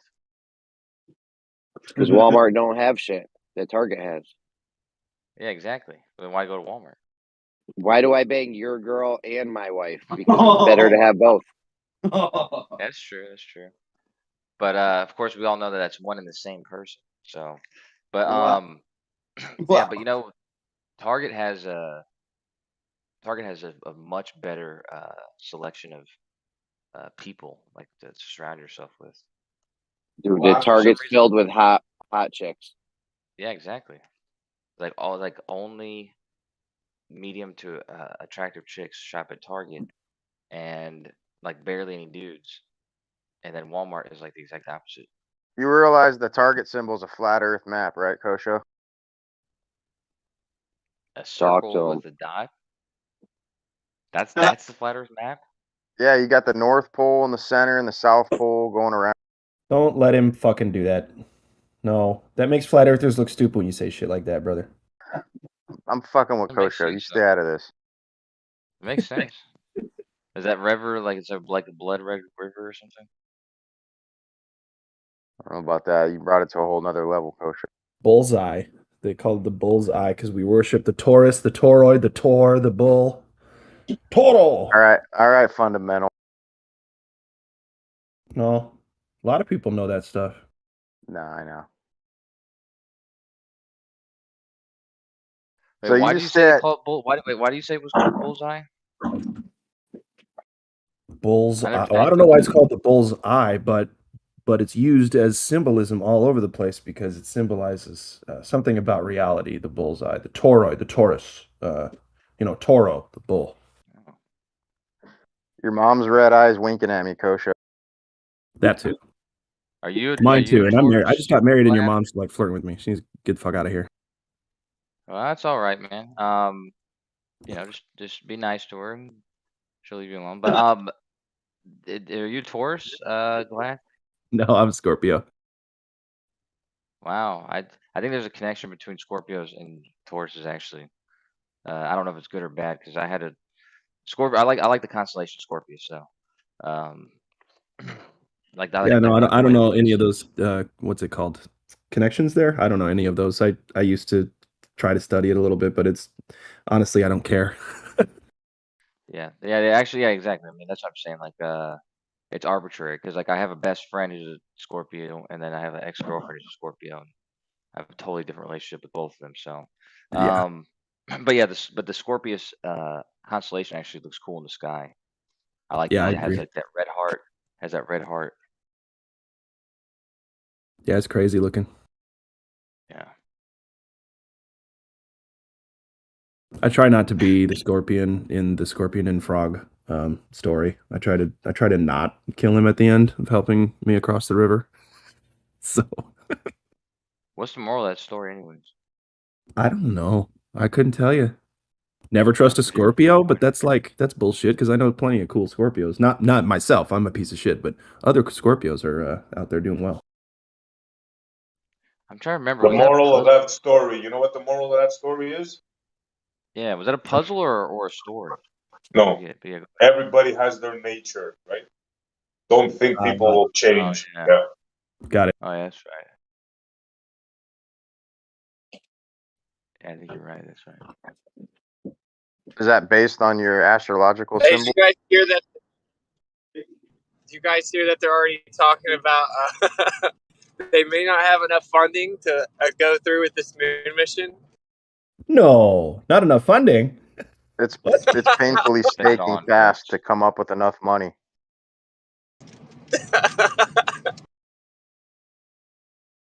Yeah, they should have invested in crypto. Wouldn't the last reason be you don't have enough money? Like, y'all get lots of money. It was a news story like yesterday or something. Maybe the SVB crash has something to do with it, because I know that there's a lot of major institutes that had a ton of money locked up in that bank. It's weird. It's like they're talking about the deficit, and then they just integrate the NASA's moon mission into it somehow. They're like talking about the federal budget, you know, and then for some reason they just throw in, and NASA may not be able to go to the moon if they don't get more money. Some multi-billionaire came out, I think today, saying that if the federal government doesn't back up the investors of that Silicon Valley bank, that there's going to be financial devastation within the next 48 hours. Wonder if there's a connection there. We all know they're not actually going to send people to the moon. Hey, you know, dude, well, like, we know it. But Well, anyway. You missed it, dude. The XRP rocket is actually going to go to the moon, and Zanuck seems to be an expert on the topic. Of course. It's a topic. Of course he's the expert, but... Oh, dude, you missed it. He knew all about it, bro. Dude, I was so, this is what's so funny to me, right? And obviously this is for the true earthers because this isn't like a definitive can't rebut debate point or anything. But you know, they say we have a rover on Mars. Why in the world would we not have a rover on the moon? Just taping the Earth rotating, dude. They say the moon is tidally locked, right? So if you're on the moon, you're just going to be looking at the Earth 24/7, and you would just see the Earth rotating because you're tidally locked to it. So why would we not have a rover just showing us live feed of the Earth spinning, dude? It would be the most epic footage. Not only that, but supposedly you would have more accurate meteorologists since it's closer to supposedly the sun, tracking that solar flare, which determines all of our weather patterns. Yeah, dude. Yeah, I agree. And listen, what you said yesterday about it, Witz, it was brilliant. Like, it should be a channel on cable TV, the Earth channel, that if you're bored with all the other channels, you can click on that. Just like what the History Channel used to be, or I guess still is, or whatever. You get an Earth View channel. NASA has its own channel, and it's Earth View 24/7. If you're bored, just turn on the Earth spinning behind you, and you can look at your world from afar. Like, Exactly, what the dude. fuck? Exactly, dude. When kids were like bored with what's on TV, they'd be like, "I just want to watch the Earth, Daddy. Can you turn on the Earth?" They would just like watch the Earth. It would be everywhere, dude. Just like the Earth spinning in real time. But we went 100 million miles away and put a rover there. But we can't put a rover on the moon. We can't look at the Earth from 250,000 miles away. No. And this is remember where when Puffy was in here. the Glover says they don't do stuff for flat earthers. That's a stupid response, right? I mean, we can all agree that that's just ridiculous to say. I Yeah, remember when no Puppy Mars. was in here. Yeah, no Mars He used rover. to say the reason was because the gravitational field of the moon is way different than that of Mars, and they would have to engineer and recalibrate things to withstand that. I don't know. That was his answer. He I usually thought had they the best already did equilibrium. that, dude. I thought they already did that. Right. What? Well, they I mean, cannibalized it's a painful their original process. project, though. They're just going to skip the moon for now. They're just going to kind of maybe back burner it. It's a painful process. Okay, what's it? You need to stop asking. Dude, I just think it's so funny because like a real truth seeker would be like, that is kind of weird, you know, like that is, come to think about it, maybe they didn't go to space, you know, but like, I don't know. What is the could cause? be.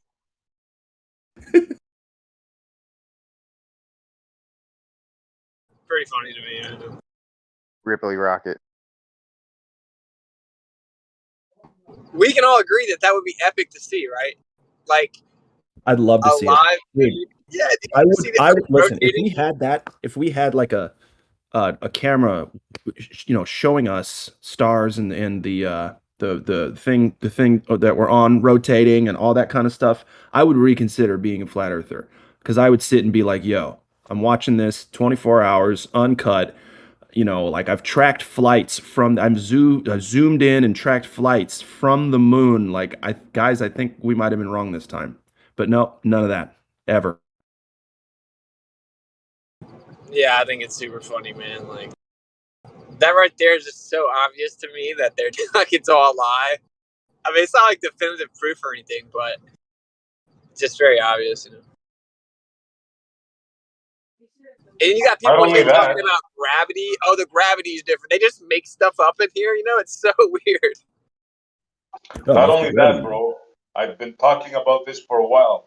They can do that, and there's a plan, an easy one, that it won't cost them a penny. Not only that, they can make money off of it.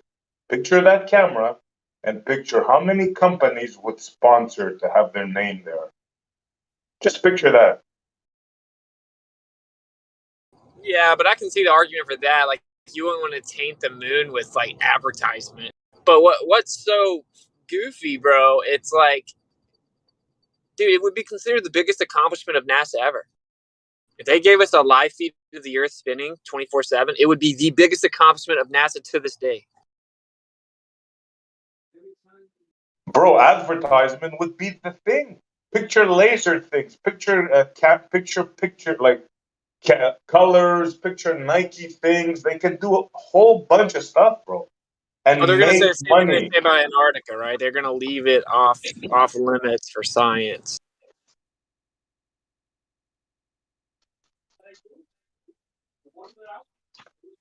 The commercial products here that they can do is unimaginable. They're thinking of going and inhabiting that area, so they can't make that excuse. They're gonna leave it pristine. They want to put bases there, so.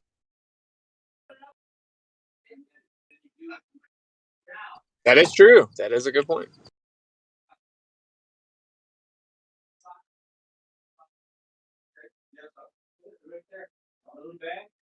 Think of if you're IBM, Xerox, if you're Tesla, you'd be lining up to have your name up there.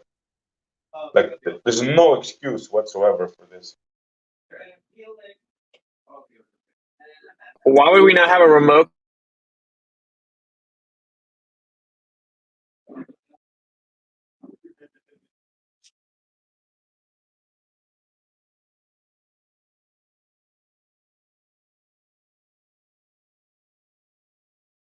I think you cut out.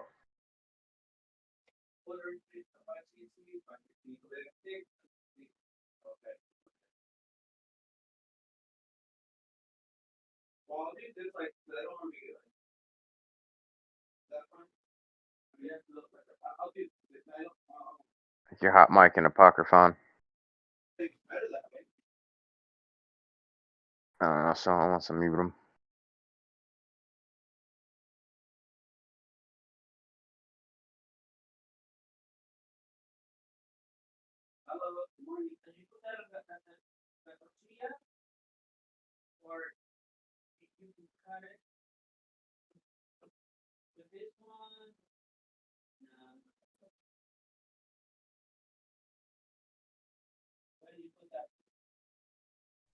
So since we have quiet, maybe Kosho, you'd like to take the opportunity now to tell us about the baby galaxy paradox and how it devastated you yesterday? And did you recover or what?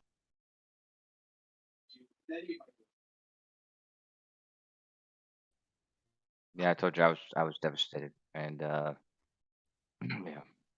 I don't want to talk about it, man. It still hurts. But you know, talking about that Carl Monk guy kind of cheered me up. So Kosha, what do you think about having the rover on the moon, bro? I mean, that'd be cool.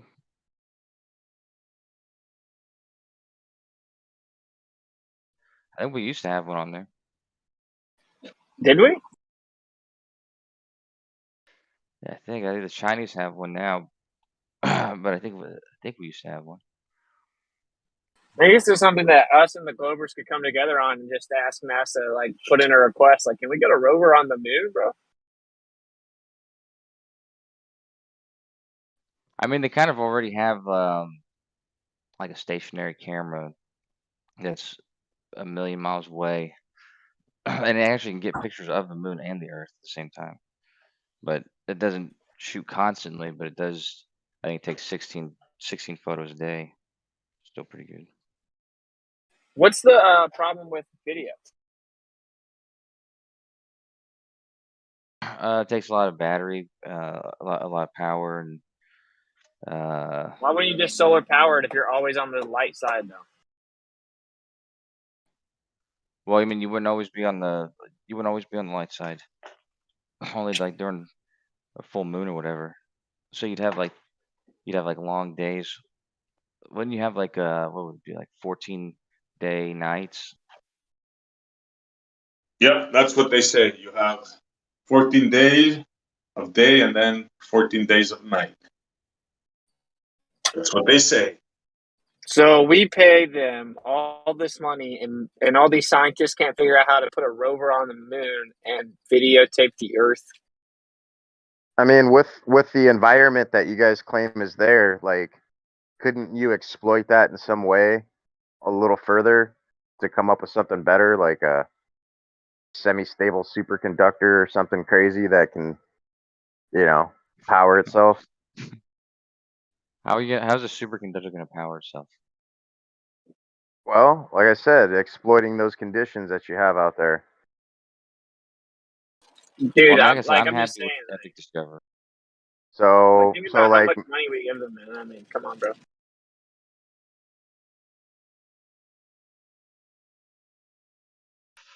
Yeah, but I'm impressed by the Discovery. I saw that also recently they're supposed to be sending, like, because the Artemis mission is supposed to be adding rovers and a whole bunch of peripheral, uh, like craft, like probes and stuff to the moon.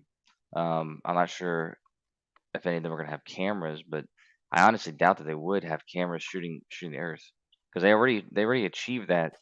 It's much cheaper to do it the way they do it with like Himawari and Epic Discover, because they're actually in orbit and they have solar panels and stuff Well, that yeah, can. but they claim that they're so close they have to like create strips of data. So we're in 1972. We're taking a full picture. Supposedly, Artemis just went out there and took a video of the Earth in entirety. So where's the 24/7 Earth channel? And the whole argument of like they don't do stuff for flat earthers, whatever, is just completely bogus with this one, right? Because everyone in the world that believes in space would think that's cool. Would all of it? There would actually be something that NASA would actually get credit for. They'd actually care about NASA for once. They'd be like, "Yeah, look what NASA did. This is incredible." It'd be on every news station. It would literally have its own channel. It'd have its own YouTube that runs 24 hours. Like Jim's server, just constantly on there. I don't know. Like even just the having like an accessible camera on the moon. Like if you go look at the Japanese space agency and China's, it's so bad.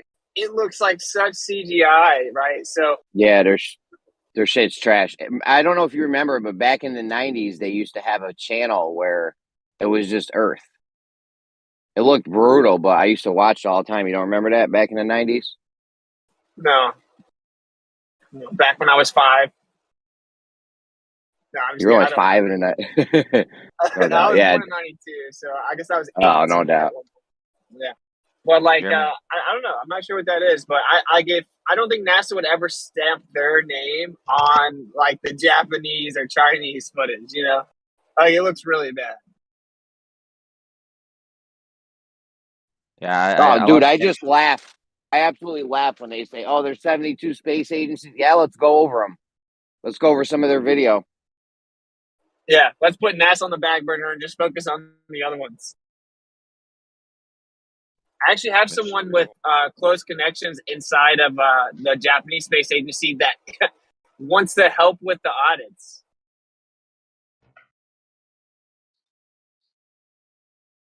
That's all I'm saying. It makes sense. It's anti-NASA. Well, just like, no, it's actually to check out, it's to look into the Japanese one. Also just made a commercial that's super fire for NASA audits, bro. I'm not gonna show, but it's fire, bro. Anyway, I don't know, man. I think that this is, to me, like the normal person, like, okay, we have to admit that for both sides, the people in this room are not really normal regarding the subject, right? Obviously. But, you know, I don't know. A survey said that 11% of Americans are flat earthers in 2022. But anyway, so like just say that you have like 80% of the public that's like normal, quote unquote, meaning pretty ignorant of the subject. Dude, they would all think it's weird. They've never thought about it, but they'd be like, that is weird. Why don't we have a rover on the moon, bro? We were there 50 years ago. We're, like, think about it. If something goes wrong on Mars, it's so much more difficult to go fix it, right? Like, it's way more difficult to go fix something on Mars. Yeah, it'd be like impossible in both cases. Well, no, right now But it's impossible to fix the Mars rover, but if we had one on the moon, at least we know we could go back and fix it or something. Exactly. During the Artemis mission, they could just integrate like going and fixing the rover. yeah. What's the atmosphere conditions comparison though, right? Like Mars actually has an atmosphere, or it doesn't. It doesn't have an atmosphere. Yeah, it has like 1% of Earth's atmosphere. Right. That's pretty terrible. So pretty much the same thing. Same thing. I was gonna say that one of the outs would be like, oh, it'd be more prone to getting hit by debris, but of course we've seen that in like all recorded history. We've never seen something hit the moon, but supposedly it's full of craters from stuff hitting the moon. And oh, well, most of the stuff is so small you don't see it, or on the dark side, or just no one's ever caught it. And then there's the one CGI footage that Glovers actually claim is real of something hitting the moon, but I digress. Well, I mean, the footage that I don't know who showed it before, but the one that I at least got to is the one that Kaiser Cube, because he was like we were all recording during the eclipse, and there was an asteroid that hit it like during the eclipse, and so he videotaped that himself, but so did like a lot of other people, but I don't know if because I cut out before, but I was just saying that, but the Epic Discover, um, it is like they do get the full shot of the Earth in an image. I think they take 3 separate color images, but then they stack those together like the RGB. But they still it's just still the whole it's the entire Earth. They don't have to take it in strips. Oh wow! So it's not in strips. Imawari's in strips, but Epic's not in strips. Is that the claim? You have the bigger Yeah, Epic's not. Yeah. Isn't the Epic Discover supposedly 1,000,000 miles away? Exactly right. Yeah, exactly right.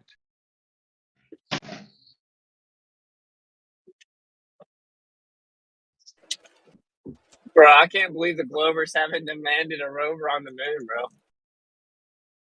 I can't get over it. Ever since I thought about that, I'm like obsessed with like how stupid that is. I agree. It's pretty stupid. It But is you know, stupid that you guys wouldn't expect to have a rover on the moon. Yeah. What's it? I don't know if you saw it, but I sent you a couple pages on Discord that are pretty interesting. I haven't seen it yet. I found the silver bullet for the whole survey, though, by the way. It's just in the reference of the least square method. And you use a least square method. You can use a least square method to take the data and make it match a model. Oh my gosh, no way. Oh, it's just an average. Oh, blah, blah. No, Hey, wrong. It's over actually to cited. It's cited in the paper. sent me on The silver Telegram bullet's is not in money the too. PDF. It's in the citation. Is that where you got the stuff that you sent me on Telegram? That stuff was No, that's from the fire. paper. All that stuff is from the paper.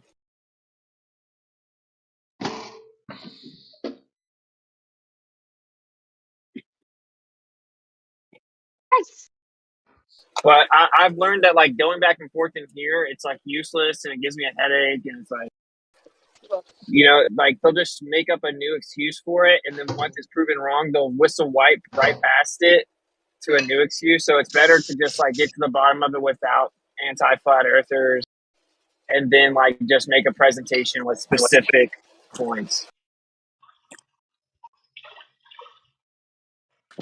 Anyway. And didn't they just discover that the moon? Because I'm thinking of like excuses. They'll be like, "Oh, like we know everything about the moon. There's nothing to discover there." Didn't they just come out and say they recently discovered that the moon may have water and that the moon's like soil is composed of like very valuable elements? Yeah, I mean, in 2006, I think the Indians had shot a ballistic at the moon to see how much water was at the poles, and they saw there was a lot of water. But yeah, that's all that's all for purposes of like when they create a base there and stuff like that. They want to make sure there's the material Yeah. to fuel up rockets and stuff. This is like, I'm not trying to be disrespectful to anyone, but this is like cartoons for adults. You know, it's like sci-fi for adults. It's like, we're going to build a base on the moon and people are going to live there. So here are the specifics. Like there's water there and we can use this part of the element to charge our batteries from the soil. It's like sci-fi for adults, right? Where it has to be claimed to be real to captivate the, imagination of adults, but it never happens. It's like they just came out and said they may not be able to do the Artemis mission. It's so funny, bro. It's so funny. Who said And that? like by the time I'm done with NASA audits, within the next 2 years, it's going to be